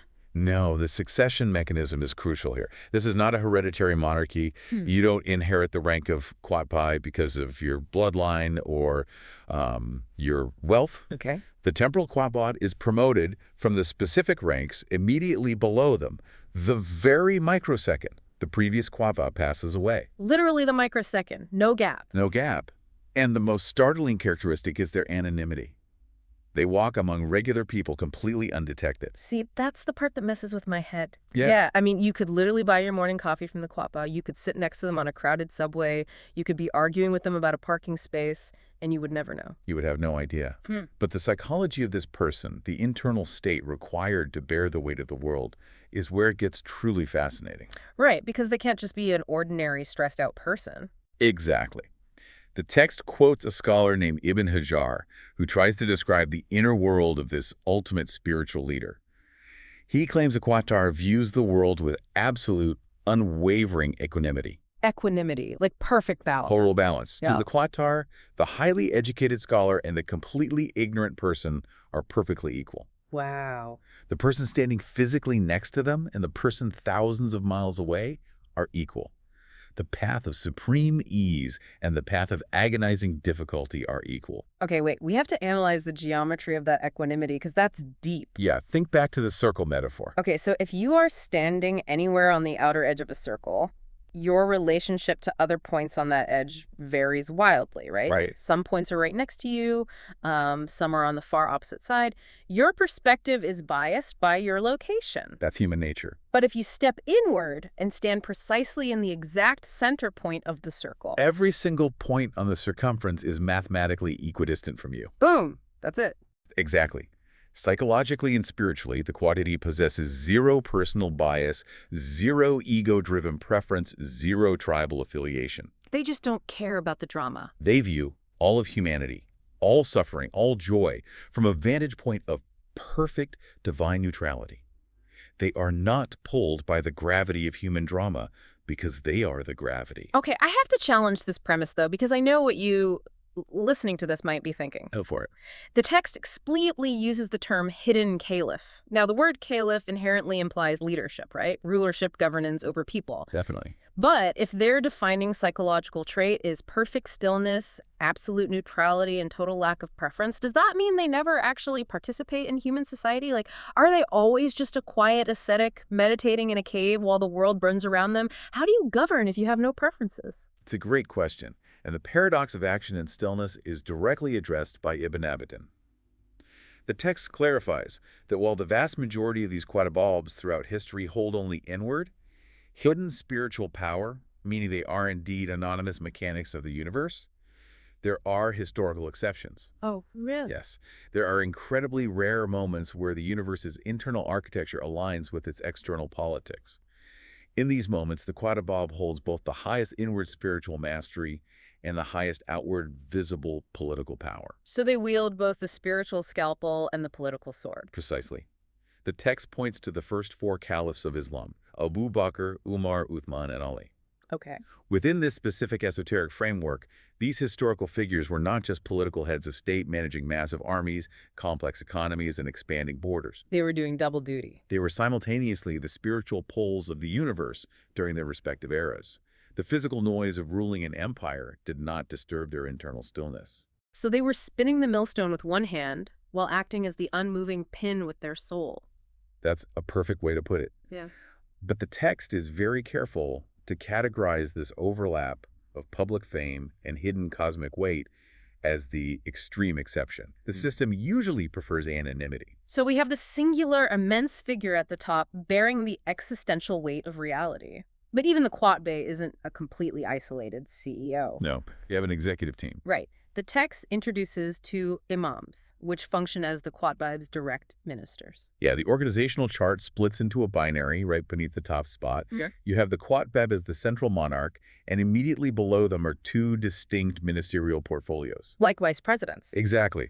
One imam is entirely dedicated to observing and managing the spiritual realm. So the invisible stuff. Right, the invisible architecture of angels, souls, and unseen realities, which the text calls the Malakut. The second imam is dedicated to managing the physical, visible universe, the realm of galaxies, planets, and physical matter, called the Mulk. And the power dynamic between these two ministers is completely counterintuitive to how we normally assign value. Oh, killed them backwards. Because you would naturally assume the minister of the physical universe, the one managing the earth, the stars, the physical economy of existence, would be the senior official. The one with the tangible portfolio. Exactly. But the text flips that assumption. The minister of the unseen spiritual world, the Malakut, explicitly outranks the minister of the physical world. Why is that? Well, because the cosmology underlying this text views the physical universe as a dense, slow, trailing shadow of the spiritual reality. A trailing shadow. Yeah. The physical is entirely downstream from the spiritual.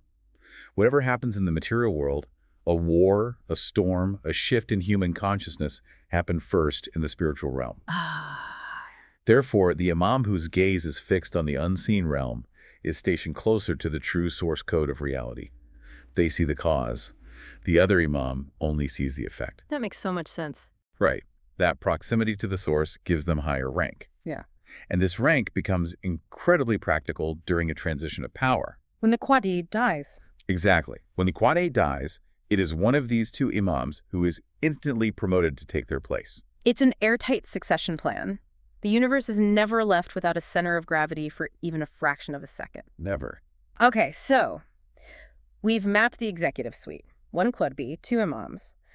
But the singular pole relies on a vast, intricate network of specific numbered ranks beneath them to process the sheer volume of reality. And that brings us to the beating heart of this entire system. Yes, the most famous, the most heavily discussed tier in this entire esoteric tradition. Let's dive into the Abdal. The substitutes. The substitutes. So according to the text, there are exactly 40 of them alive on the planet at any given moment. Not 39, not 41. It is a locked numerical constant, 40. Yes, 40. But before we get into what they do, we really need to unpack that title. Substitutes is a weird name for the pillars of the earth, right? It sounds kind of, I don't know, secondary, like a substitute teacher. Exactly.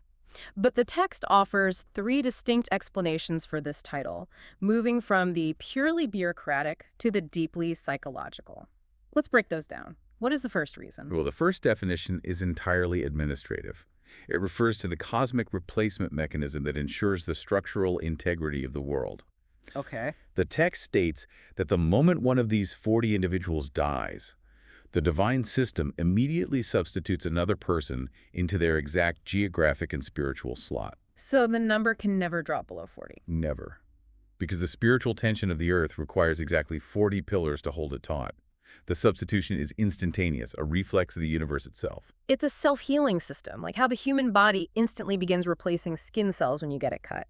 The integrity of the barrier must be maintained. Perfect analogy. Okay, what is the second reason? The second reason moves us from cosmic administration to internal psychology.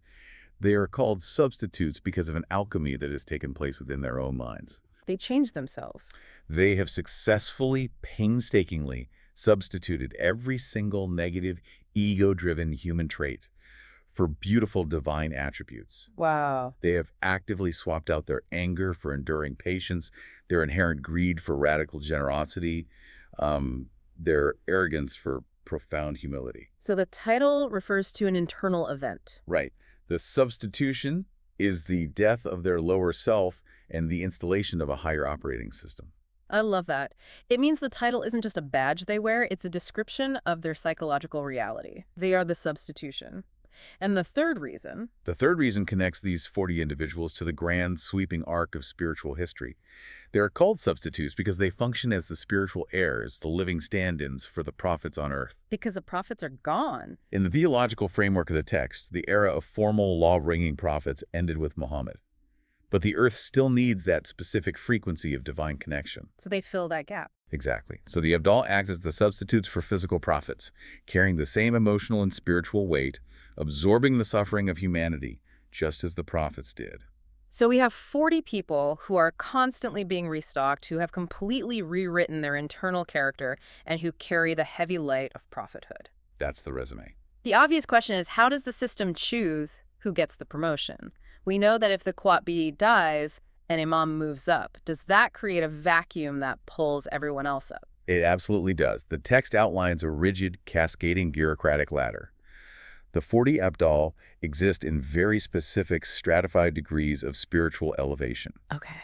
When a vacancy occurs at the very top, say an imam becomes the Qutbi, or one of the top Abdal dies, the person immediately below them in rank is promoted to fill that specific gap. Triggering a chain reaction. A chain reaction all the way down the ladder. Number 39 becomes number 38, number 40 becomes number 39. Then at the very bottom of that chain reaction, a slot opens up.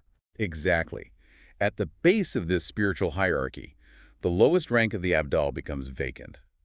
To fill this, the system reaches out into the general public. Wait, really? Just a regular person? A regular righteous person. Someone who's been quietly doing the internal work of purifying their character without any desire for recognition. They were suddenly pulled across the threshold. Grafted into the big league. Grafted into the ranks of the 40.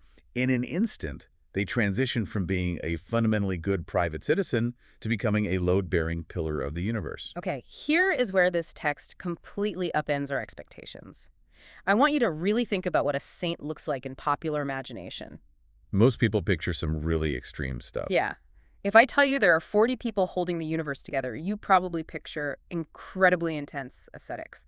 People starving themselves, living in caves, praying 23 hours a day, looking gaunt and severe. Covered in dirt, not speaking to anyone. Right, but Ibn Abidan's text quotes the legendary theologian Al-Ghazali, who is in turn quoting Abu Darda, a close companion of the Prophet.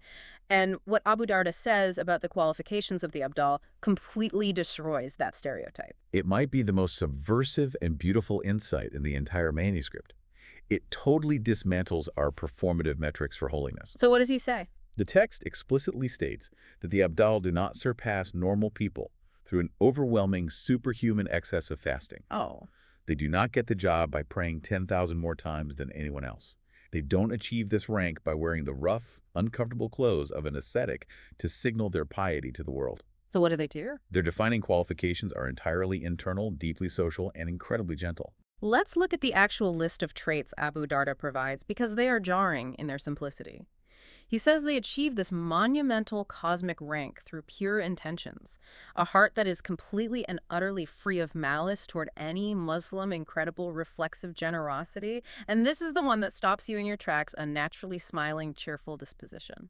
The profound implication of that last trait cannot be overstated. A smiling disposition. The people literally holding the physical universe from collapsing are defined by their cheerfulness, not by a heavy, burdened solemnity, not by delivering severe religious lectures or policing other people's behavior, but by a deep, resonant, unshakable joy. That is just so wild. The text goes on to say they do not curse. They do not physically or emotionally harm anyone. They do not look down on, judge, or belittle anyone, regardless of how sinful or lost that person might be. Wow. Their defining trait is radical safety. When you are in their presence, your soul feels completely unthreatened. Yeah. Think about how countercultural that is to modern spiritual or like hustle culture, where everything is about demonstrating how hard you are working. Oh, totally. We love the grind. Yeah, how disciplined you are, how much you are suffering for your goals. The text says the ultimate spiritual achievement is actually a profound lightness of being. Right. It's the total elimination of the ego's exhausting need to hold grudges, to defend itself, to judge others, or to prove its own superiority. If you've truly substituted all your bad traits for good ones, you wouldn't walk around scowling at the imperfections of the world. You would just emanate warmth. And in the mechanics of this text, that warmth is not just a nice personality trait. It has a literal kinetic function. What do you mean? Ibn Abaddin quotes a scholar named Al-Kashani, who introduces what we could call a metaphysical ecological metaphor. Okay. Al-Kashani describes the Abdal as a geographic shield for the earth. The underlying concept is that human corruption, cruelty, and violence generate a kind of toxic metaphysical debt. Like bad karma or dark energy. Sort of. If a specific city or region accumulates too much of this darkness, the divine decree might intend to punish or cleanse that physical location, perhaps through a natural disaster or societal collapse. Right. But before that decree falls, the divine gaze looks to the earth to see if any of the Abdal are present in that area. Just looking for one of the 40. If even a single one of the 40 is living there, their sheer internal purity acts as a lightning rod. It deflects the catastrophe. They ground the destructive energy, absorbing the shock so the city is spared. Wow. They are environmental protectors, but the environment they are protecting is the moral and structural fabric of reality. Exactly. And speaking of their relationship to physical locations, there is a detail from the famous mystic Ibn Arabi included in this section that borders on science fiction. Oh, the spiritual shadow? Yes.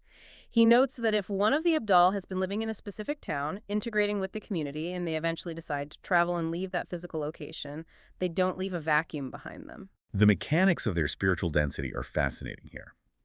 Ibn Arabi claims that an Abdal's spiritual gravity is so immense that when they depart a physical space, they leave behind a spiritual reality. Like a clone. Essentially an energetic replica or shadow of themselves anchored to that specific geography. And he pushes this concept even further. How much further? He says, if the local people who love that Abdal deeply miss them, if their yearning for their friend is strong enough, that spiritual replica can actually manifest. You mean physically appear? He can speak to them, guide them, and comfort them. Meanwhile, the physical biological Abdal might be thousands of miles away, completely unaware that their localized spiritual shadow is interacting with their former neighbors. It's a stunning concept of human potential. The idea that consciousness can become so dense, so pure, that it literally leaves a permanent interactive imprint on physical space. It's beautiful. And since we're exploring Ibn Arabi's accounts, the text includes a deeply eerie, incredibly captivating anecdote from his own life about encountering one of these hidden substitutes. It reads almost like a psychological thriller or like a ghost story. Exactly. Picture the scene. It's the dead of night. Ibn Arabi is entirely alone in his house. He has physically bolted his door shut from the inside. He is locked in. Locked in. He is deep in voluntary isolation, engaging in night prayers, his head bowed. The room is completely silent, sealed off from the outside world, and suddenly, in the absolute quiet, he hears a rustling sound. Just out of nowhere. He looks up, and there's a man standing inside his locked, sealed room. Creepy. Right. The man casually shakes out a prayer mat, lays it down on the floor, and speaks to him. Ibn Arabi is understandably terrified. I mean, the laws of physics have just been casually broken in his living room. I would scream. But the visitor looks at him and delivers a line that perfectly encapsulates the mindset of these ranks. He says, "He who finds intimacy with God does not panic." The ultimate flex of spiritual calm. Cool. Ibn Arabi immediately realizes he is not looking at a ghost or an intruder, but is in the presence of one of the 40. The visitor introduces himself as an Abdal named Mu'ad bin Ashras. And Ibn Arabi, recovering his intellectual senses, realizes he has a once-in-a-lifetime opportunity here. Right, he is face-to-face with the pillar of the universe. So he asks the ultimate practical question. He essentially says, how does someone actually become what you are? What is the formula to become an Abdal? The answer Mu'ad provides forms the absolute bedrock of classical Sufi asceticism. It is the curriculum for spiritual alchemy. So what are they? The visitor outlines 4 strict, non-negotiable pillars required to trigger this transformation: silence, seclusion, hunger, and wakefulness. We need to spend serious time dissecting these 4 pillars, because on the surface, to a modern listener, they sound like a recipe for sheer misery. They sound awful. They sound like sensory deprivation and physical torture. But in the context of this text, they are the laboratory conditions required to forge that cheerful, malice-free heart we talked about earlier. Let's start with the first pillar, silence. Why is silence the mandatory starting point? Well, to understand the necessity of silence, we have to look at what the tongue actually does. Okay. The voice is the primary instrument the ego uses to manipulate the external world. We use words to defend ourselves, to lie, to boast, to argue, to curate our image, to tear down our enemies. That's true. By enforcing strict absolute silence, you physically cut off the ego's ability to project itself outward. You trap it. Oh, wow. And when the outward projection stops, you are forced to confront the deafening internal noise of your own mind. The practice isn't just about refusing to vibrate your vocal cords. It's about ceasing the internal dialogue that constantly justifies your own existence and condemns others. So the silence has to be internal, too. Exactly. Once the tongue stops defending the ego, the heart is stripped of its armor and can finally begin to observe its own flaws. It's forced neuroplasticity. You are starving the neural pathways of self-justification, which perfectly leads into the second pillar, seclusion. The two work in tandem. If silence removes your voice from the world, seclusion removes the world's voice from you. That's deep. Human beings define themselves almost entirely by how others react to them. We wear masks, we perform our identities based on the feedback loop of our social circle. Oh, 100%.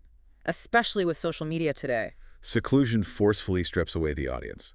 When there is no one left to perform for, when there is no one to impress, no one to fear, and no one to judge, you are left completely alone with the raw, unedited, often ugly truth of who you actually are. Which sounds terrifying. It is a terrifying psychological mirror, which is exactly why modern society goes to such extreme lengths to avoid being alone with its own thoughts. But in this esoteric framework, sitting in that terrifying oscillation is the only way to dismantle the false, socially constructed self. Okay, so you are perfectly silent and you are completely alone. The third pillar added to this crucible is hunger. Now, we have to reconcile this. Right, because of what we said earlier. Exactly. Earlier, Abu Darda explicitly stated that the Abdal aren't known for excessive fasting. So what does hunger mean here as a foundational pillar, if not starving yourself to the bone? The concept of hunger here is about the recalibration of the body's dominance over the mind. It's not about the pathology of starvation, It's about breaking the hypnosis of appetite. Interesting. Digestion is an incredibly resource-intensive physical process. When we overconsume, the body routes its energy to the gut, making the mind sluggish, heavy, and tethered entirely to physical sensation. Food coma. Exactly. Hunger, when managed correctly in this ascetic tradition, creates a profound physical lightness. It generates a crystalline, almost razor-sharp clarity of the mind. Science kind of backs this up now, right? Yeah. Modern science talks about the gut-brain axis and how fasting impacts cognition. This text knew centuries ago that when the stomach is slightly empty, the animal dominance of the body is weakened, and the subtle spiritual faculties become highly sensitized to the unseen world. You are tuning the radio receiver. Exactly. Which brings us to the final and perhaps most difficult pillar, wakefulness, staying up through the night. Wakefulness is the ultimate act of vulnerability and sacrifice. When the sun goes down, the distractions of commerce, socializing, and physical labor disappear. The world goes quiet. Yeah, there's a different energy at night. To sacrifice sleep is to sacrifice the body's ultimate comfort for the sake of divine presence. The night is considered the time when the veil between the dense physical world and the subtle spiritual realm is at its thinnest. Wow. While the rest of humanity is unconscious, the ascetic remains alert, vigilantly watching the movements of their own soul. So you take a human being. You subject them to silence, seclusion, hunger, and wakefulness. You put them through that intense, lonely crucible. And what comes out the other side is not a grumpy, exhausted, bitter fanatic. Not at all. Because the ego has been starved to death, what emerges is a cheerful, radically generous, profoundly safe human being who literally anchors the universe. It's a complete reprogramming of the human operating system from a state of consumption to a state of emanation. The four pillars break down the dense physical nature, allowing the light of those prophetic traits to shine through. That reprogramming is the exact mechanism that qualifies an ordinary person to be drafted as one of the 40 substitutes. But the architecture of the universe doesn't stop at the 40. Oh no, it keeps going. The Abda are, in a sense, the middle management of this cosmic government. The text goes further down the organizational chart into highly specialized realms. We've talked about the top brass and the core 40, but there are smaller elite groups whose portfolios are intimately tied to the literal physical geography of the Earth and the mechanics of the solar system. This is where Ibn Abidin's text transitions from deep moral psychology into a breathtaking vision of cosmic geography and classical astronomy. Let's examine the Autad, the four pegs. The pegs. The metaphor here shifts from the millstone to geology. The text compares these exactly four individuals to mountains. In classical geology, mountains were often viewed as physical pegs driven into the Earth's crust to stabilize it and prevent catastrophic earthquakes. Similarly, these four Autad stabilize the energetic and spiritual crust of reality. Their alignment is a marvel of ancient symmetry. There are exactly four of them, never more, never less, and their jurisdiction is mapped directly onto the four cardinal directions of the planet. North, south, east, west. Right. One manages the energetic flow of the east, one holds the west, one anchors the north, and one stabilizes the south. But the author doesn't just use a compass. He layers the symbols. The text maps these four individuals onto the physical architecture of the Kaaba in Mecca, which famously has four corners. And then it goes a step further, mapping them onto the hearts, the specific resonant spiritual frequencies of four major prophets. The layering here is incredibly intricate. Let's look at how this functions. The Autad, who guards one direction, might operate on the spiritual frequency of Adam. Another operates on the frequency of Abraham, another on Jesus, and the fourth on Muhammad. Okay, wait, what does that actually mean? It implies that each of these four living human beings interacts with the divine reality and processes the suffering of the world using the specific emotional and spiritual lens of those historical prophets. How does that actually manifest? Like, what does it mean to operate on the heart of Adam versus the heart of Jesus? Well, it changes the flavor of their spiritual gravity. Oh, okay. The Autad aligned with Adam might govern their quadrant of the earth through the primal originating innocence and deep repentance of the first human. The one aligned with Abraham might process reality through intense, uncompromising monotheism and a willingness to sacrifice everything. That makes sense. The one aligned with Jesus would stabilize the world through radical, unconditional compassion, asceticism, and healing. And the fourth, aligned with Muhammad, operates through comprehensive mastery and the balancing of all worldly and spiritual states. So it's like four different flavors of stability. Exactly. Together, these four distinct psychological archetypes form the structural pillars of planetary stability. They are the four corners of the human experience. Directly below the four Autad, the text introduces the 8 Nujaba, the nobles. And here, the numbering system gives away the scientific paradigm the author is working within. 8. The number 8 is deeply significant in classical Ptolemaic astronomy, which heavily influenced the cosmological models of the Islamic Golden Age and subsequent eras. What did the 8 represent? In that model, the Earth was the center, surrounded by 8 primary celestial spheres, the spheres of the visible planets, the sun, the moon, and the outermost sphere of the fixed stars. So this text is claiming that these 8 saints are directly tied to the solar system. They are managing the planets. They are intimately connected to them, yes, but the methodology is crucial to understand here. Okay. The text explicitly states that the Nujaba possess profound, intimate knowledge of the movements of the stars, the planets, and celestial mechanics.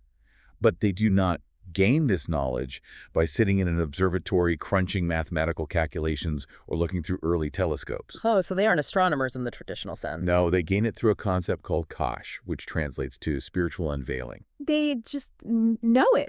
They perceive it internally.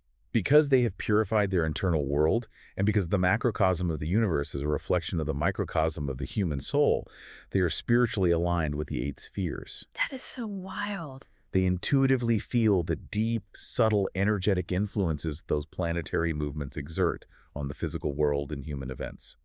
They don't look up to read the cosmos. They read the cosmos by looking deep inside themselves. Which perfectly bridges us to the next specialized group, the 12 Nukaba, the chiefs, or the guarantors. Again, the number 12 is a massive flashing sign. The 12 signs of the zodiac, the constellations. Right. Each of the 12 Nukaba is responsible for the spiritual reality underlying one of the 12 zodiac constellations. But what I found absolutely mesmerizing reading this is that their power isn't described in the way modern astrology works. Not at all. They aren't casting horoscopes or telling you when you're going to meet a tall, dark stranger. The text says their real power is psychological. This is where Ibn Abidin's text fuses esoteric astrology with devastating psychoanalysis.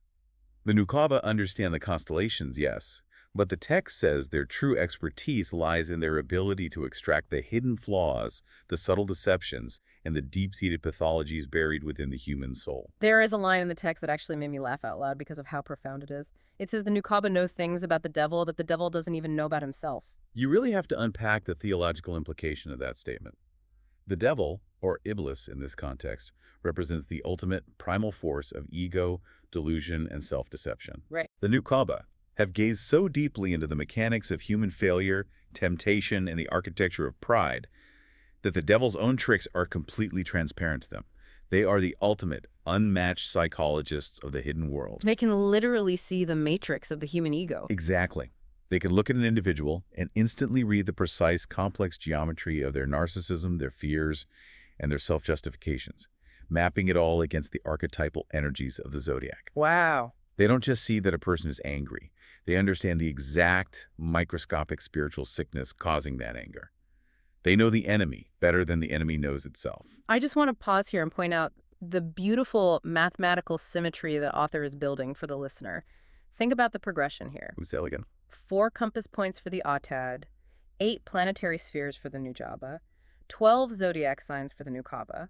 Ibn Abidin is taking the entirety of the macroscopic universe, the Earth, the planets, the stars, the galaxy, and mapping it directly onto the microscopic reality of the human spirit.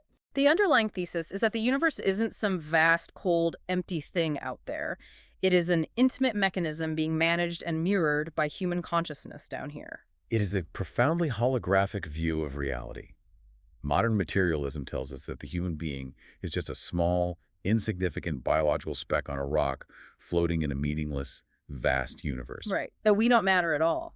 But in this esoteric framework, the perfected human being is the blueprint of the universe. The cosmos is the physical body, and these ranks of saints act as the central nervous system, processing its pain and directing its energy. But just when you think you fully understand the neat mathematical organizational chart, the text throws in a total anomaly. The wild card. A wild card that breaks the system. The Ifrad. The solitary ones. They don't fit into the numbered structure of the 4, the 8, the 12, or the 40. The Ifrad are a fascinating theological exception because they exist completely outside the normal chain of command. The text compares them to the cherubim, the highest, most intense class of angels. So they aren't managing anything. No. The Afraid are human beings who have achieved a state of such intense, blinding focus on the presence of God that they are completely annihilated to their own existence. Meaning they lack self-awareness, like they don't know who they are. Total ego death, but sustained permanently. Well, They're so overwhelmed, so completely consumed by the divine reality that they don't even know they are distinct individuals. that is They intense. don't hold bureaucratic titles. They don't manage planetary geography. They don't process the prayers of the public. They sit in a unique, isolated rank between the saints and the prophets, locked in an eternal state of awe. If Wow. the rest of the spiritual hierarchy is the complex machinery actively running the universe, the afraid are simply staring directly into the nuclear power source, completely melted by the heat of it. So we have built this massive, sprawling, invisible organizational chart. We have hundreds of hidden saints. The one Qutbi at the center, the two imams, the four mountain-like Autad, the 8 celestial Nujaba, the 12 psychological Nuqaba, the 40 cheerful Abdal, and the melted afraid. That's quite a roster. It is. The ultimate practical question for a text like this is, where are they? Where do these people physically live on this planet? And how does this whole system actually function to process the prayers, the cries, and the needs of regular people suffering on Earth? That takes us into the final section of the text we are covering today, the map of the saints and the bureaucracy of prayer. Right. Because Ibn al-Begin doesn't just leave this as abstract theory, he actually provides a physical map. He quotes a prominent scholar named Al-Qahtani who lays out the exact geographic distribution of these hidden figures across the globe. Yes, and unsurprisingly, the map heavily reflects the spiritual and cultural geography of the Islamic world at the time it was conceived. Makes sense. The localization is very specific. According to Al-Qahtani's map, the 300 Nuqaba, which is a broader, expanded group of the 12 elite chiefs we mentioned earlier, are permanently stationed in the Maghreb, which refers to the West, specifically North Africa. Okay. Moving eastward, the 70 Nujaba are concentrated entirely in Egypt. The 40 Abdal are localized in the region of the Levant, traditionally called Sham. Which historically includes modern-day Syria, Lebanon, Palestine, and Jordan. Correct. Then the 4 Autad are distributed at the 4 extreme corners of the earth, anchoring the grid. The singular Kratab, the Ghawth, resides in the ultimate spiritual center, Mecca. Okay. And finally, there is a small, specialized group of 7 called the Akyar, the Chosen, who have no fixed geography at all. They're constant travelers, wandering the earth to stitch the regions together. Okay, so we know where they are physically distributed, but how do they function as an active government? If a massive crisis hits humanity, let's say a terrible plague, a localized famine, or a brutal war, and the general public is collectively praying for relief, crying out for divine intervention, how does this hidden administration handle the influx of those requests? That's a great question. Because the text describes a process that, frankly, sounds exactly like a biological immune system responding to an infection. That's a brilliant way to conceptualize it. Yeah. It is a highly ordered, escalating response system for divine intervention. When a major crisis occurs and the public is begging for help, the pain of the world doesn't instantly crash onto the desk of the Quatadar at the top. Right. It's not a direct line to the CEO, It is handled sequentially, absorbed by the upper layers first. the first responders. Exactly. Yeah. First, the Nuqaba, the vast network of 300 spread across North Africa, feel the spiritual disturbance. They attempt to resolve the crisis through their intense spiritual focus, directing their energy to heal the situation. And if they can't? If they are successful, the crisis averts, the plague ends, the war fizzles out. But if the crisis is too deeply rooted, or if the divine decree driving it is too heavy for them to lift, the ticket is escalated. The infection breaches the first wall. It moves up the chain of command, like a customer service escalation matrix, but for divine intervention. It moves inward up to the 70 Nujaba in Egypt. They apply their greater planetary spiritual weight to the problem. If they also fail to resolve it, it escalates further to the 40 Abdal in the Levant. The substitutes step in. Right. If those 40 pillars cannot absorb the shock, it moves to the 7 traveling Akyar. If they fail, it reaches the 4 Atad, the literal structural pegs of the earth. And if all of them fail, if the crisis is so absolute, the suffering so intense, that the entire combined network of hundreds of perfected saints cannot lift the burden from humanity. Then, and only then, does the issue finally reach the exact center of the millstone. It reaches the desk of the Qutbi, the Ghawth in Mecca. Wow. And the text makes a definitive, uncompromising theological claim here. Once the issue penetrates all the way to the Ghawth, and he is forced to raise his hands in prayer, the request is definitively, absolutely answered. The crisis is resolved. The system guarantees it. The implication of that escalation matrix is beautiful. It implies that the universe has built-in shock absorbers, When pain, suffering, and chaos hit the Earth, it isn't just hitting a cold, indifferent vacuum. Right, there is a net catching it. It is being actively processed, mitigated, and absorbed by layers upon layers of hidden, pure human beings. They are literally taking the brunt of the cosmic friction so the rest of us don't get entirely crushed by existence. It's a profound system of spiritual load-bearing. It suggests that human empathy is the actual structural material of the universe. And the text gives us a deeply moving origin story for why this exact numerical system exists in the first place. Why 300? Why 70, 40, 7, 4, 1? Oh, this story is incredible. It shares a highly poignant, almost mythological narrative featuring Al-Qadr, the immortal, wandering mystic of Islamic tradition. This narrative is perhaps the most emotionally resonant part of the entire treatise. The story takes us back in time to the exact moment the Prophet Muhammad died in Medina. Okay. According to this esoteric account, when the prophet's soul departed, the physical earth itself, the dirt, the rocks, the mountains, the planet, as a living conscious entity began to weep. The actual planet was crying. Yes, the earth cried out to the divine in absolute inconsolable grief, saying, "My Lord, am I to remain like this? Will no prophet ever walk upon my back again until the day of judgment?" Oh, wow. The planet was mourning the loss of the physical footsteps of prophethood. It was terrified of losing that direct, localized, physical connection to divine revelation. The imagery is just incredible. The idea of the planet feeling orphaned, feeling like the highest frequency of human potential had just abandoned it forever. And what is the divine response to a crying planet? The divine responds with deep comfort. God promises the earth that while the formal, legal era of prophethood has indeed ended, he will never leave her back empty of that specific, radiant, prophetic energy. A prom? God decrees that to soothe the earth, he will permanently place upon her surface a specific, mathematically precise number of regular human beings whose hearts have been polished to perfectly match the hearts of the prophets. And then the text lists the exact head count we've been discussing. God tells the earth he will create 370 and 40 and 10 and 7 and 3 and 1. And that single divine decree establishes the permanent self-replenishing drafting system we explored earlier. It's a promise to the physical world. That cascade we talked about. Yes. When the one at the top dies, someone from the 3 moves up. When one of the 3 dies, someone from the 7 moves up, all the way down into the masses of humanity. It is a perpetual motion machine of human spiritual evolution. It never stops. It ensures that until the very end of time, the earth will never, ever be without the physical footsteps of those who carry the heart of a prophet. It is a breathtaking cosmology. We started this deep dive talking about how our modern world usually defines power. We define it through wealth, through military might, through algorithms, through being loud, visible, and dominant. Right, the noise. But we've just spent the last hour unpacking a worldview that proposes something entirely radically opposite. We've looked at the blueprint of an entire universe held together not by politicians, generals, or billionaires, but by a hidden network of individuals. Anonymous people. Individuals whose primary qualifications for holding the cosmos together are their profound silence, their total lack of malice, their radical generosity, and their cheerful, smiling disposition. They are the unmoving iron pin in the chaotic, spinning millstone of our reality. They are absorbing the shocks of our collective cruelty.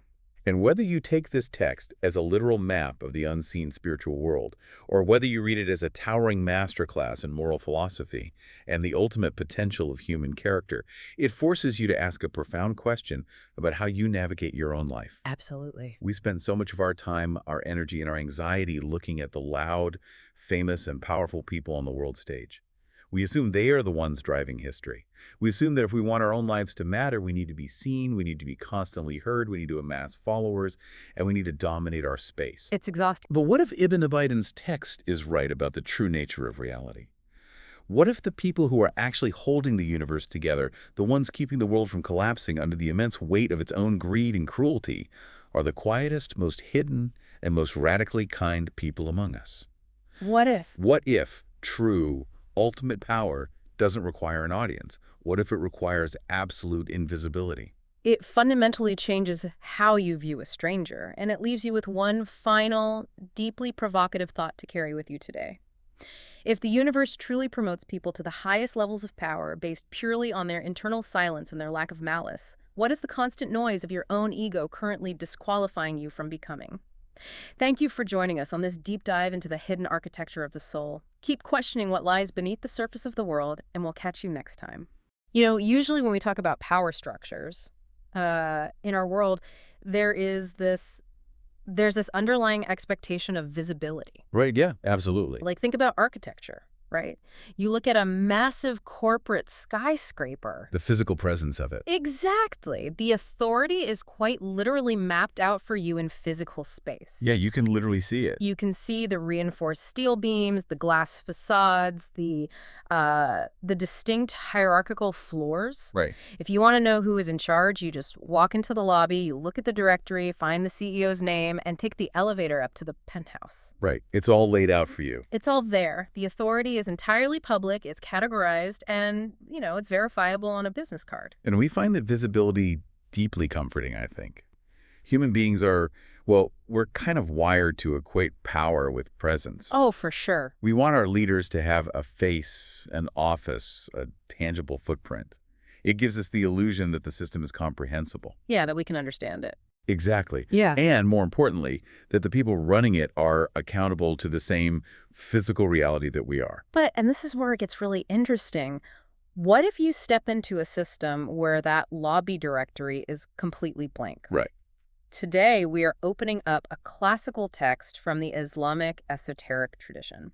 It's called The Ranks of Divine Saints, written by the scholar Muhammad Effendi Abidin. Such a fascinating text. It really is, and we are looking at a very specific, absolutely wild section for this deep dive. Yeah, we're zooming right in. Right into the middle third of this text, we are skipping all the dry preliminary theological definitions. Good, yeah. Let's get to the good stuff. Exactly. We are dropping you, the listener, straight into a landscape of authority that is entirely invisible to the naked eye. Completely off the grid. Yes. This text outlines these ancient prophetic traditions that claim there is a hidden underlying hierarchy of saints who literally hold the cosmos together. And they operate completely in the shadows. It is the absolute definition of hiding in plain sight. It really is. And it's crucial to establish right away that we aren't just talking about, passive monks meditating in a cave somewhere. Right. The text outlines these cosmic job descriptions and fierce, real-world intellectual battles over whether these individuals even exist. Which we will get into, because the drama there is incredible. Oh, the academic drama is top tier. Yeah. And there are physical encounters with these hidden figures that are so intense they literally paralyze the people who experience them. It's mind-blowing. The stakes here are framed not just as personal enlightenment, it's framed as the structural integrity of the universe itself. So let's pull back the curtain on this. The text begins by establishing the foundation of this hidden structure. Right, setting the baseline. And it focuses on a specific group within the hierarchy known as the Abdal. Abdal, yeah. Which translates roughly to the substitutes. Exactly. And to prove they exist, the author doesn't just rely on mystical poetry. He cites specific prophetic traditions or hadiths. Hard textual evidence. Right. One of the primary sources mentioned is a warning from Ali ibn Abi Talib, the fourth caliph of Islam. A massive historical figure. Huge. And he famously told people not to curse the inhabitants of the Levant, which is the region historically known as Sham. Right. Because, he said, the Abdal reside there. Which is such a fascinating detail because it immediately grounds this incredibly abstract metaphysical concept into concrete geographical coordinates. Right. It's like, here is a spot on a map. Exactly. You have Ali, a major historical and political figure, essentially telling his followers that a specific geographic zone is off limits to spiritual condemnation. Because it acts as the headquarters for this hidden elite. Yes, the headquarters. And the text goes on to explain exactly why they are so vital. Yeah, let's get into their job description. According to these traditions, the Abdal are not just scholars or pious men. They have an active cosmic function. Okay. Through them, rain is sent down to earth. Wow. Through them, victory over enemies is achieved. And perhaps most importantly, through them, divine punishment is diverted away from the masses. Okay, I have to stop you there and kind of push back on the mechanics of this. Sure, go for it. Because what you are describing is essentially a spiritual immune system for the planet. That's a great way to put it.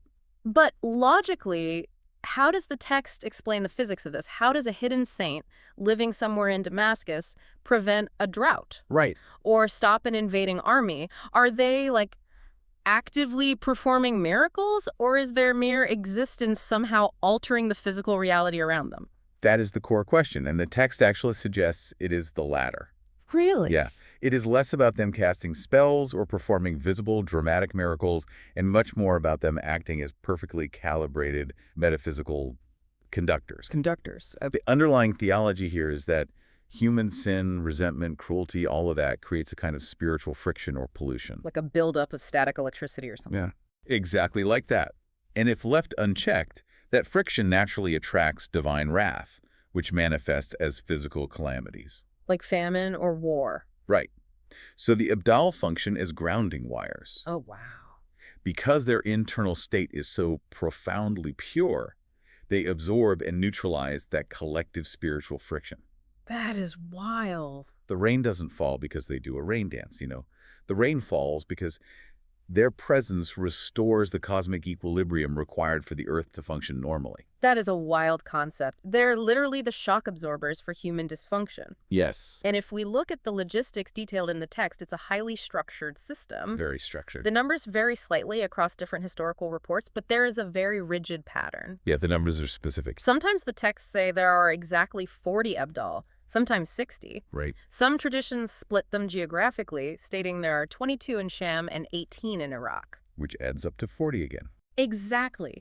There is even one specific tradition that explicitly notes there are 40 men and 40 women. A perfect balance. But the core mechanic, and the reason they are called the substitutes, is that the total number is an absolute universal constant. It never changes. Whenever one of them dies, God instantly elevates someone else to replace them.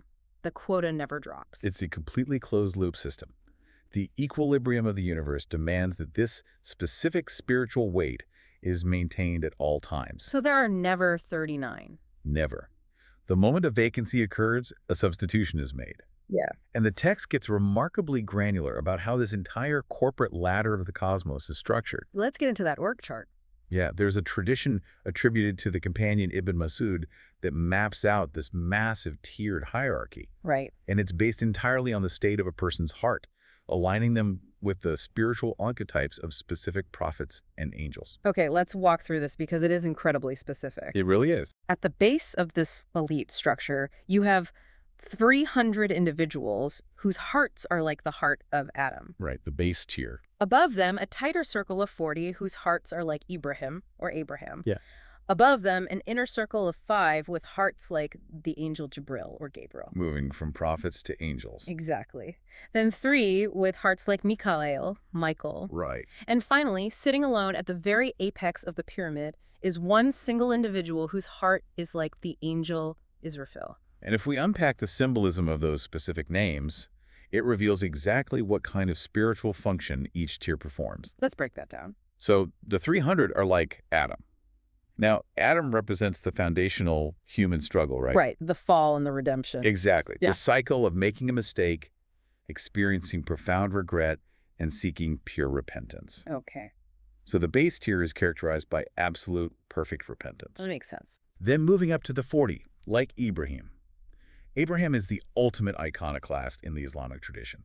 He literally smashed the physical idols of his society. Right, the idol smasher. So these 40 individuals are those who have completely smashed all internal psychological idols: ego, wealth, status. Then it shifts from human prophets to archangels, which to me implies a shift from human struggle to pure, unobstructed divine mechanics. That's exactly what it is. You have the 5, like Jibril, the angel of revelation. Right. Then the 3, like Mikhail, the angel traditionally responsible for the distribution of sustenance and rain. Which ties perfectly back into the Abdal bringing the rain. Oh, right. I didn't even put that together. That connects perfectly. It's all cohesive. And finally, the one at the top, like Israfil, the angel who blows the trumpet to signal the end of the world and the unveiling of ultimate reality. The person at the top holds the frequency of ultimate truth. Wow. And the promotion mechanism detailed in the text is instantaneous. Like the substitution we talked about. Exactly.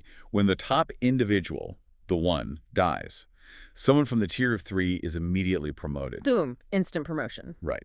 When one of the 3 dies, someone from the 5 moves up. This cascading promotion system goes all the way down the ladder. Until there is a vacancy in the 300. Right. At which point, a regular person from the general public is elevated to fill the spot. Okay, but here is the multi-million-dollar question. Dig me. If I am looking at this cosmic ladder and I see that a regular person can be plucked from the crowd to join the 300, I want to see the resume. Naturally. What exactly gets you promoted? Because my immediate assumption, based on how we usually view religious devotion, is that the people getting these jobs must be the ones praying 24 hours a day, Right. fasting every single day, completely isolating themselves from society on top of a mountain somewhere. And that assumption brings us to the most profound paradox in the entire text. According to the specific traditions cited by Muhammad Effendi Abedin, these individuals absolutely do not achieve these ranks through extreme asceticism. Wait, really? The text is incredibly explicit about this. It uses the specific Arabic term, mutanadiyan. Mutanatian. Yes, which means overzealous or extreme in outward religious practices. Interesting. The text explicitly states they do not reach this rank by fasting the most, or praying the most, or displaying the most visible piety. Then how? If it isn't visible, measurable actions, what is the metric? Their qualifications are almost entirely internal and psychological. Okay. The traditions state they reach these ranks through 3 specific traits: What are they? a profound generosity of the soul, providing sincere counsel and goodwill to all people, and most importantly, an absolute soundness of heart. Soundness of heart. What does that mean in this context? It means holding 0 grudges or malice against any human being. 0. 0. I really want you listening to this to pause and think about the implications of that. It's massive. This text completely subverts the traditional definition of holiness. It really does. It takes the metric away from visible stamina, how many hours you can meditate, how many days you can go without food, Right. and places it entirely on invisible emotional purity. It's a radical reframing of what constitutes true spiritual heavy lifting. Yeah. We naturally equate mastery with visible effort. But this tradition is arguing that retreating to a cave to pray is actually the easy way out. Because you don't have to deal with anyone. Exactly. You don't have to deal with annoying neighbors or corrupt merchants or people who betray you. They're just in a bubble. Right. It is vastly more difficult to remain in the friction of daily human society, to be cut off in traffic, to be lied to experience the cruelty of the world, Yeah. and still maintain a heart that harbors absolutely no resentment, no malice, and no desire for revenge. It's the difference between avoiding the world and digesting it. That's a beautiful way to phrase it. Anyone can be at peace in an empty room. But to look at a deeply flawed, often vicious society and respond only with genuine generosity and a perfectly sound heart, It's almost superhuman. it requires a level of internal engineering that is almost unfathomable. Absolutely. But, and there is a big, but here, this raises a massive, glaring epistemological problem. Which is? If the ultimate qualification for this supreme hierarchy is an invisible internal psychological state, Right. how on earth did medieval Islamic scholars who were famously obsessed with rigorous empirical evidence verify this? That is the big problem. It sounds like the perfect, convenient loophole for a charlatan. Oh, you can't see my piety because it's all in my incredibly pure heart. Exactly. How did the scholars of the time not just laugh this concept out of the room? How do you prove an invisible saint exists? That tension is exactly what caused a massive, centuries-long academic brawl. Which the text gets into. It does, and it documents it with remarkable impartiality. Because you were right, Islamic scholarship is not a monolith of blind faith. No, not at all. It is a tradition built on rigorous, hypercritical debate. And when faced with these prophetic traditions about the hidden Abdal, the scholarly community fractured into different camps. Essentially arguing over the methodology of verifying historical and esoteric texts. Right. So let's start with the ultimate skeptic presented the text, Ibn al-Jawzi. Oh, Ibn al-Jawzi. He looked at these hadiths and essentially brought down the hammer. You really did. He outright rejected the traditions about the Abdal, classifying them as completely fabricated. And to understand Ibn al-Jawzi, you really have to understand his methodology. He wasn't just a grumpy cynic. Right, she had a system. Exactly. He was a scholar deeply committed to protecting the orthodox foundations of the religion from esoteric creep. Okay, esoteric creep, I like that. The science of hadith relies on the isnad, the chain of narration. You have to prove that person A heard it from person B, who heard it from person C, all the way back to the prophet. Like a historical game of telephone, but with rigorous fact-checking. Precisely. And you have to prove that every single person in that chain had a flawless memory and unquestionable moral character. Okay. Ibn al-Shawzi examined the chains of narration for the Abdal and found them mathematically and historically lacking. So broken chains. Right. For him, the data simply didn't pass the rigorous standards of legal evidence, so he threw it out entirely. He treated it like a contamination in the data pool. Exactly. But then, the text presents the complete opposite end of the spectrum, Al-Suyuti. Al-Suyuti steps into the ring. And Al-Suyuti vehemently defends the existence of the Abdal. But he doesn't do it by arguing that Ibn al-Jawzi's specific critique of the individual chains was wrong. Right. He doesn't fight him on that specific turf. He uses a completely different epistemological tool, the concept of mutawatir. Yes, and this is where the debate gets brilliant. Explain mutawatir. Mutawatir is a highly technical term that means mass transmitted. Okay. Al-Suyuti essentially conceded that, yes, if you look at one single chain of narration about the Abdal in isolation, it might be weak. Maybe one narrator had a bad memory. But, Al-Suyuti argued, we don't just have one chain. We have a ton of them. We have dozens and dozens of reports originating from completely different geographic locations, from Yemen to Iraq to Egypt to Syria. And spanning across different generations. Exactly. It's a probability argument. Totally. I love the analogy of having blurry photographs of a rare bird. Oh, that's a perfect way to look at it. If one guy comes out of the woods with a blurry photo of a bird no one has ever seen, it is very easy and probably correct to dismiss it as a smudge on the lens. Right, just a trick of the light. But if 50 different photographers in 50 different forests across the globe who have never met and have no way of communicating with each other, Right. if they all emerge with blurry photographs of the exact same bird with the exact same plumage, the math changes entirely. Exactly. The core principle of mutawatir is that it is mathematically and logically impossible for that many disparate, disconnected people to have organically conspired to fabricate the exact same, highly specific, complex, esoteric structure. They couldn't have all made up the exact same lie. Therefore, the sheer collective weight of the transmissions forces you to acknowledge that there must be a reality at the center of the reports. The bird is real, even if the individual photos aren't perfect. That is such a strong counter-argument. It's very compelling. And then the text introduces a middle ground, a kind of nuanced compromise offered by scholars like al-Sakhawi and Ibn Hajar. Right, the synthesis. They looked at the debate and said, look, the collective narrative force is undeniable. The Abdal definitely exist. Right. But Ibn Hajar, being incredibly precise, drew a strict line regarding the vocabulary. He was a stickler for terms. He noted that while the concept of these hidden saints is valid, some of the specific, highly elevated titles people were using, specifically the term Ghawth. Which means the savior. Right, Ghawth. He said those were strictly later Sufi terminology. Those specific words were not part of the original prophetic lexicon. Ibn Hajar is acting as the meticulous editor here. Right. He is validating the core phenomenon, but stripping away the subsequent layers of mythological terminology that had accumulated around it over the centuries. He's pruning the tree. Yes. He is saying, accept the reality of the hidden saints, but do not attribute vocabulary to the prophet that he didn't use. It's a masterclass in scholarly precision. So we have this intense theoretical academic debate happening in the pages of these massive encyclopedias. Right.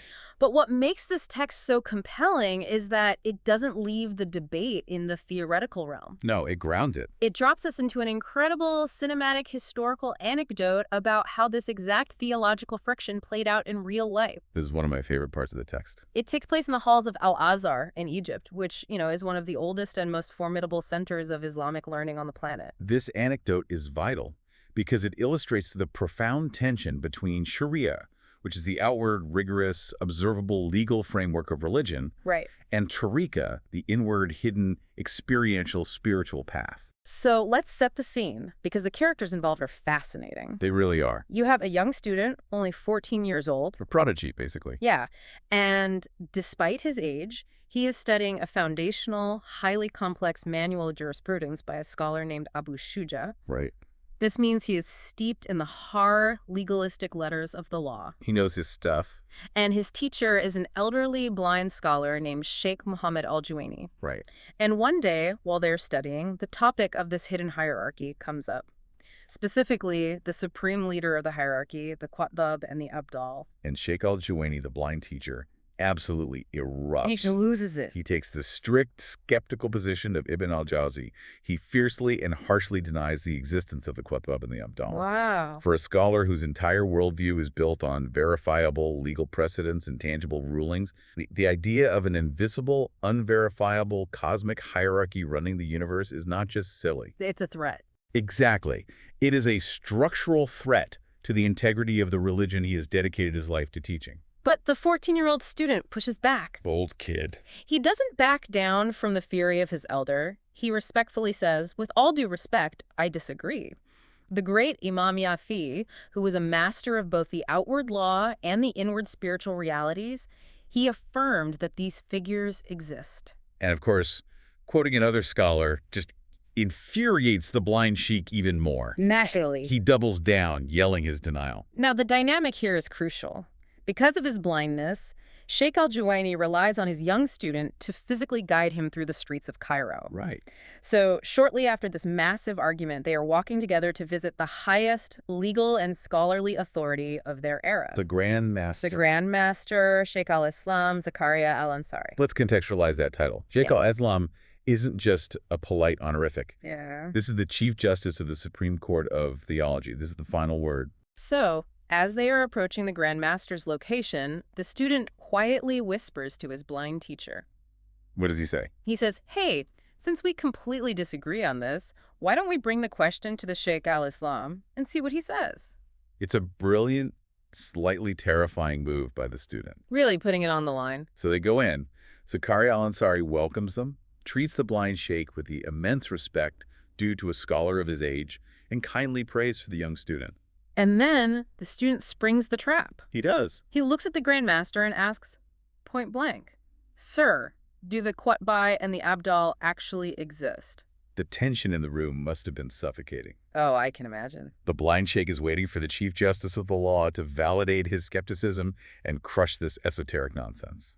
But Zakaria al-Ansari doesn't hesitate. He doesn't prevaricate at all. He swears an oath by God, yes, by God, my son, they do. And the young student immediately capitalizes on it. Oh, he points right to his teacher. He points to his blind teacher and says, well, my sheikh here completely denies it and was just yelling at me about it. Throwing him right under the bus. Right.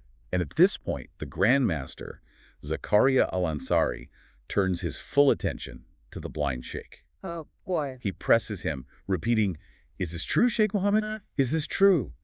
He is actively confronting the skepticism. And the resolution of this confrontation is what I find so deeply moving about this intellectual culture. It really is beautiful. The blind, skeptical sheikh, who was just moments ago furious and immovable in his denial, does not double down. He doesn't argue. Confronted by the absolute lived certainty of the highest scholarly authority of his time, a man he knows has mastered the outward law better than anyone else. Right. He instantly yields. He completely humbles himself. He says, my Lord, I believe in it, I testify to it, and I repent. It highlights a phenomenal intellectual humility. The blind sheikh's initial skepticism wasn't rooted in arrogance, you know. No, it was rooted in a desire for proof. Exactly.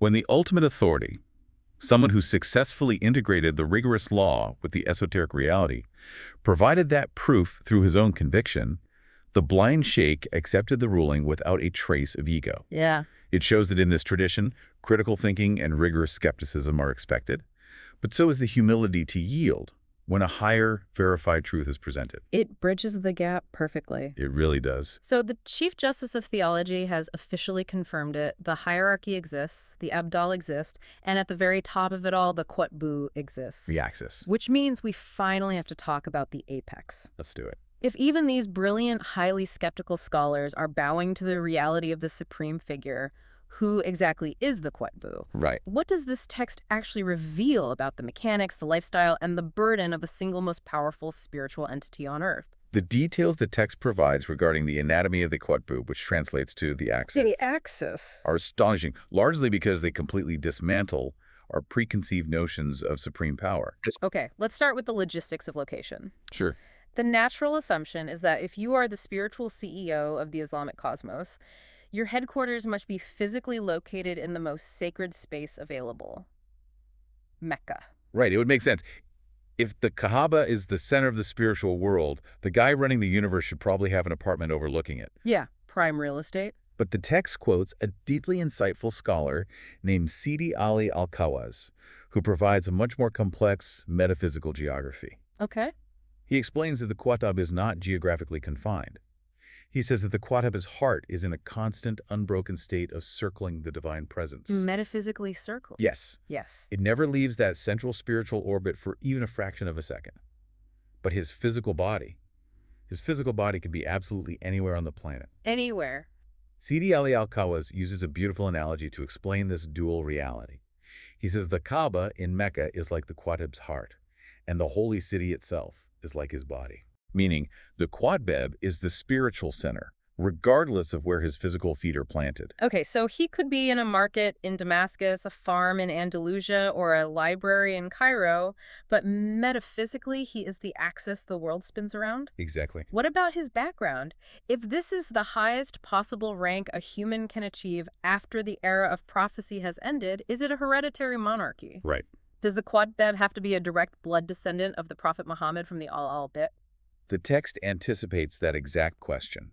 Because again, humanity loves bloodlines and royal dynasties. We do love a dynasty. But the answer is a definitive no. No. The text explicitly clarifies that this rank is a pure, unadulterated divine gift.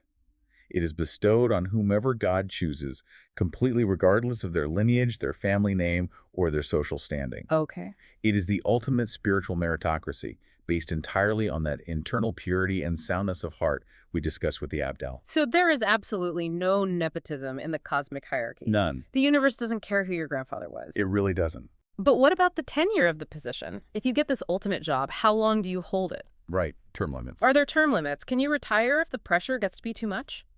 The text states unequivocally that there are no term limits, and a Quat body is never, ever dismissed from his post. Wow. Once you are elevated to the position of the axis, it is a lifetime appointment. You only leave office through death. And here is where the text takes a sudden, incredibly dark turn. It does. It really does. Because it forces us to realize that lifetime appointment doesn't mean a long, comfortable life of luxury. No, not at all. It reveals that being the Quatbrab is not a prize. It is not about sitting on a metaphysical throne and issuing commands to the angels. Far from it. It is about an unimaginably horrific, crushing burden. That is the core reality of the Quatba. The text describes this figure as the central, singular focal point for all divine decrees descending onto the earth. Okay, think about what that actually means. It's staggering. Every single piece of fate, every war, every famine, every birth, every instance of immense joy, and every instance of unspeakable agony that is destined to occur on the planet, Right. filters through the consciousness of the Quatbab first before it is distributed to reality. I want to frame this in terms of modern cognitive load. Let's do it. Think about how exhausting it is for a normal person today just to watch the evening news. So it's draining. Just seeing a fraction of the world suffering through a screen can cause severe burnout and depression. Yeah, compassion fatigue. Now imagine having the raw, unfiltered emotional and physical data of 8 billion human lives, plus the entire animal kingdom, routed directly through your own personal nervous system simultaneously. That is insane. That is what this text is describing. It is a level of spiritual pressure that the human body is not designed to withstand. Absolutely. And the text is incredibly literal about the physical toll this takes. It says that because of this unimaginable weight, the Quatab's head is constantly splitting, as if he is continually being struck by heavy, invisible blows. It's a terminal diagnosis. Yeah. You reach the absolute pinnacle of the universe, and the reward is that the gravity of existence crushes you. And the text provides historical documentary evidence to back this up. It does. It notes that this burden is so intensely fatal that some individuals simply do not survive it for very long. Yeah, they can't take it. It cites the example of Sheikh Abu al-Najah Salim. The text states that he died a mere 40 days after being elevated to the rank of the Quatdub. 40 days. He couldn't physically endure it. It mentions another towering spiritual figure, Abu Madan, who lasted only 10 days before the weight of the position literally killed him. 10 days. You spend your entire life purifying your heart. You achieve a state of zero malice. You are chosen by God to be the single pillar holding up the sky. Yeah. And it snaps your neck in a week and a half. It's like being asked to manually hold up a collapsing bridge. Exactly. If we step back and connect this to the bigger picture, it is a devastatingly beautiful critique of how we view leadership. No, absolutely. In the corporate or political world, leadership is inherently extractive. Right. It is about taking power, taking resources, being served by those below you. Taking the corner office. Right. But in this hidden cosmic structure, ultimate leadership is defined by absolute fatal sacrifice. The Quadab bead does not experience the luxury of the world. No. They experience the collective agony of the world. They absorb the lethal voltage of reality so that the rest of humanity can survive it. They are the ultimate shock absorber. And it destroys them. But this immense lethal pressure doesn't just affect the quadbab internally. Right, there's an external effect too. The text makes it clear that the sheer spiritual mass of the quadbab violently impacts anyone who even tries to get physically close to them. Which brings us to the final and perhaps most terrifying aspect of this deep dive. The danger of proximity. The danger of proximity and the absolute necessity of the veil. So the text states that because the quadbab is channeling the raw, unfiltered decrees of the divine, his true spiritual state is almost entirely hidden. Right. And it's not just hidden from the general public. He is hidden even from the other high-ranking saints within the hierarchy. Even the inner circle can't see it. The text notes that if a regular, unprepared person were to somehow see the quatbab in his true, unveiled spiritual reality, they wouldn't even be able to physically lift their head. The concept used here is heba, Heba. which translates to an overwhelming, paralyzing awe. And to illustrate this, the text gives us a story that reads like a scene from a science fiction movie. It really does. It's like coming into contact with an alien artifact that operates on a physics we don't understand. It's the historical account of Sidi Uthman. Let's tell that story. It is a genuinely terrifying narrative. Oh, You have Sidi Uthman al-Khattab and his spiritual master, Abu Bakr al-Dakdusi. okay. And they are physically at the Kaaba in Mecca. Uthman is desperate. He knows the esoteric realities. He knows the Qutb exists, and he begs his master to facilitate an introduction. He wants to look upon the apex of the spiritual world. He wants to see the man who is holding up the universe. Yeah. But his master, who clearly understands the physics of what Uthman is asking, tries to warn him off. He tries to stop him. He tells Uthman, point blank, you cannot bear the sight of him. But Uthman is stubborn. He insists. He plants himself between the Zamzam well and the station of Ibrahim, two of the most sacred spots in the sanctuary, and refuses to move until his master points out the Qutb. So his master relents. He does. He sees the Qutb arrive and sit down, and he tells Uthman. Okay, here we go. But the moment this happens, the moment Uthman actually registers the presence of the Qutb, Yeah. he is violently, physically overwhelmed by the sheer spiritual gravity radiating from the man. Wow. The text is very graphic about the physical reaction. Uthman's head is forcefully pushed down between his own thighs. Oh my God. He's essentially folded in half and completely paralyzed by the unseen weight of the Qutb's reality. He cannot move a muscle. He cannot look up. It's exactly like walking into a highly radioactive zone without a lead suit. That is the perfect analogy. You think you want proximity to ultimate power. You think you want to see the unvarnished truth. But your hardware literally shuts down. Your nervous system crashes under the radiation. This man is physically crashing. Right, and the Qutb, meanwhile, is completely unbothered. Just another Tuesday for him. Exactly. He momentarily ignores Uthman's paralyzed, folded state, casually speaks with the master, and even makes a prediction that if Uthman survives this profound shock, he will eventually become a great man of God. Wow. And then the Qutb decides to cure Uthman, to essentially reboot his crashed system. And how does he do it? He doesn't touch him? He doesn't give him medicine? No, he uses specific energetic frequencies of revelation. Okay. The Qutb reads the opening chapter of the Quran, Al-Fatiha, and then he pairs it with a very specific short chapter, Surah Quraysh. He recites these over Uthman's paralyzed body. Yeah. Okay, I want to unpack that. Why Surah Quraysh specifically? Out of the entire Quran, why did the Qutb choose that specific sequence of words to fix a man who was crushed by spiritual gravity? It is a deeply symbolic and functional choice. Okay. Surah Quraysh is a chapter that specifically praises God for providing two fundamental things to the people of Mecca. It praises the God who, quote, has fed them against hunger and made them safe from fear. Safe from fear. By reciting this, the Qutb is invoking that specific divine guarantee of safety to rescue Uthman from the terrifying fear and awe that his own presence just generated. He is administering the exact spiritual antidote required to neutralize the Heba. Exactly.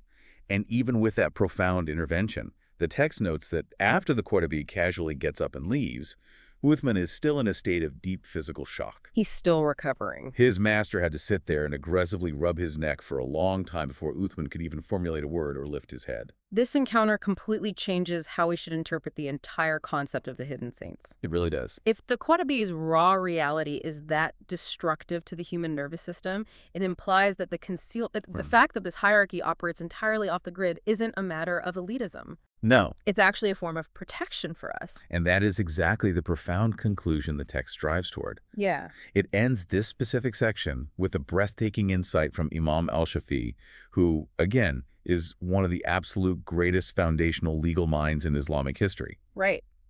Al-Shafi'i explains that God deliberately veils the Quattareb out of a concept he calls divine jealousy, or gaira. Explain that. What does divine jealousy mean in this context? It means that God protects his most intimate, burdened servants from the chaotic, consuming gaze of the general public. Okay. The veil isn't there to keep a secret just for the thrill of having an exclusive cosmic club. It's not a VIP section. No. It is a dual protective measure. It protects the Quatter from the distraction of human adoration, and it protects humanity from the paralyzing radiation of the Quatter's true state. Because if we actually perceived him, we would all end up folded in half on the floor like Uthman. Precisely. The Quattareb is a massive metaphysical step-down transformer. A transformer, yes. If the raw voltage of divine decree hit humanity directly, our circuits would instantly fry. We couldn't handle it. The Quattabi takes the direct hit, which is why his head is splitting, why he dies in 10 days. Right. And he transforms that raw energy into a manageable, diluted current that the rest of the world can survive. And to maintain this protective system, Imam Shafi'i says the Quatbi is cloaked in absolute unremarkable normalcy. The ultimate camouflage. Exactly. To the untrained eye of the public, the Quatbi might look like a brilliant, respected scholar. Right. Or he might look like a babbling fool in the market.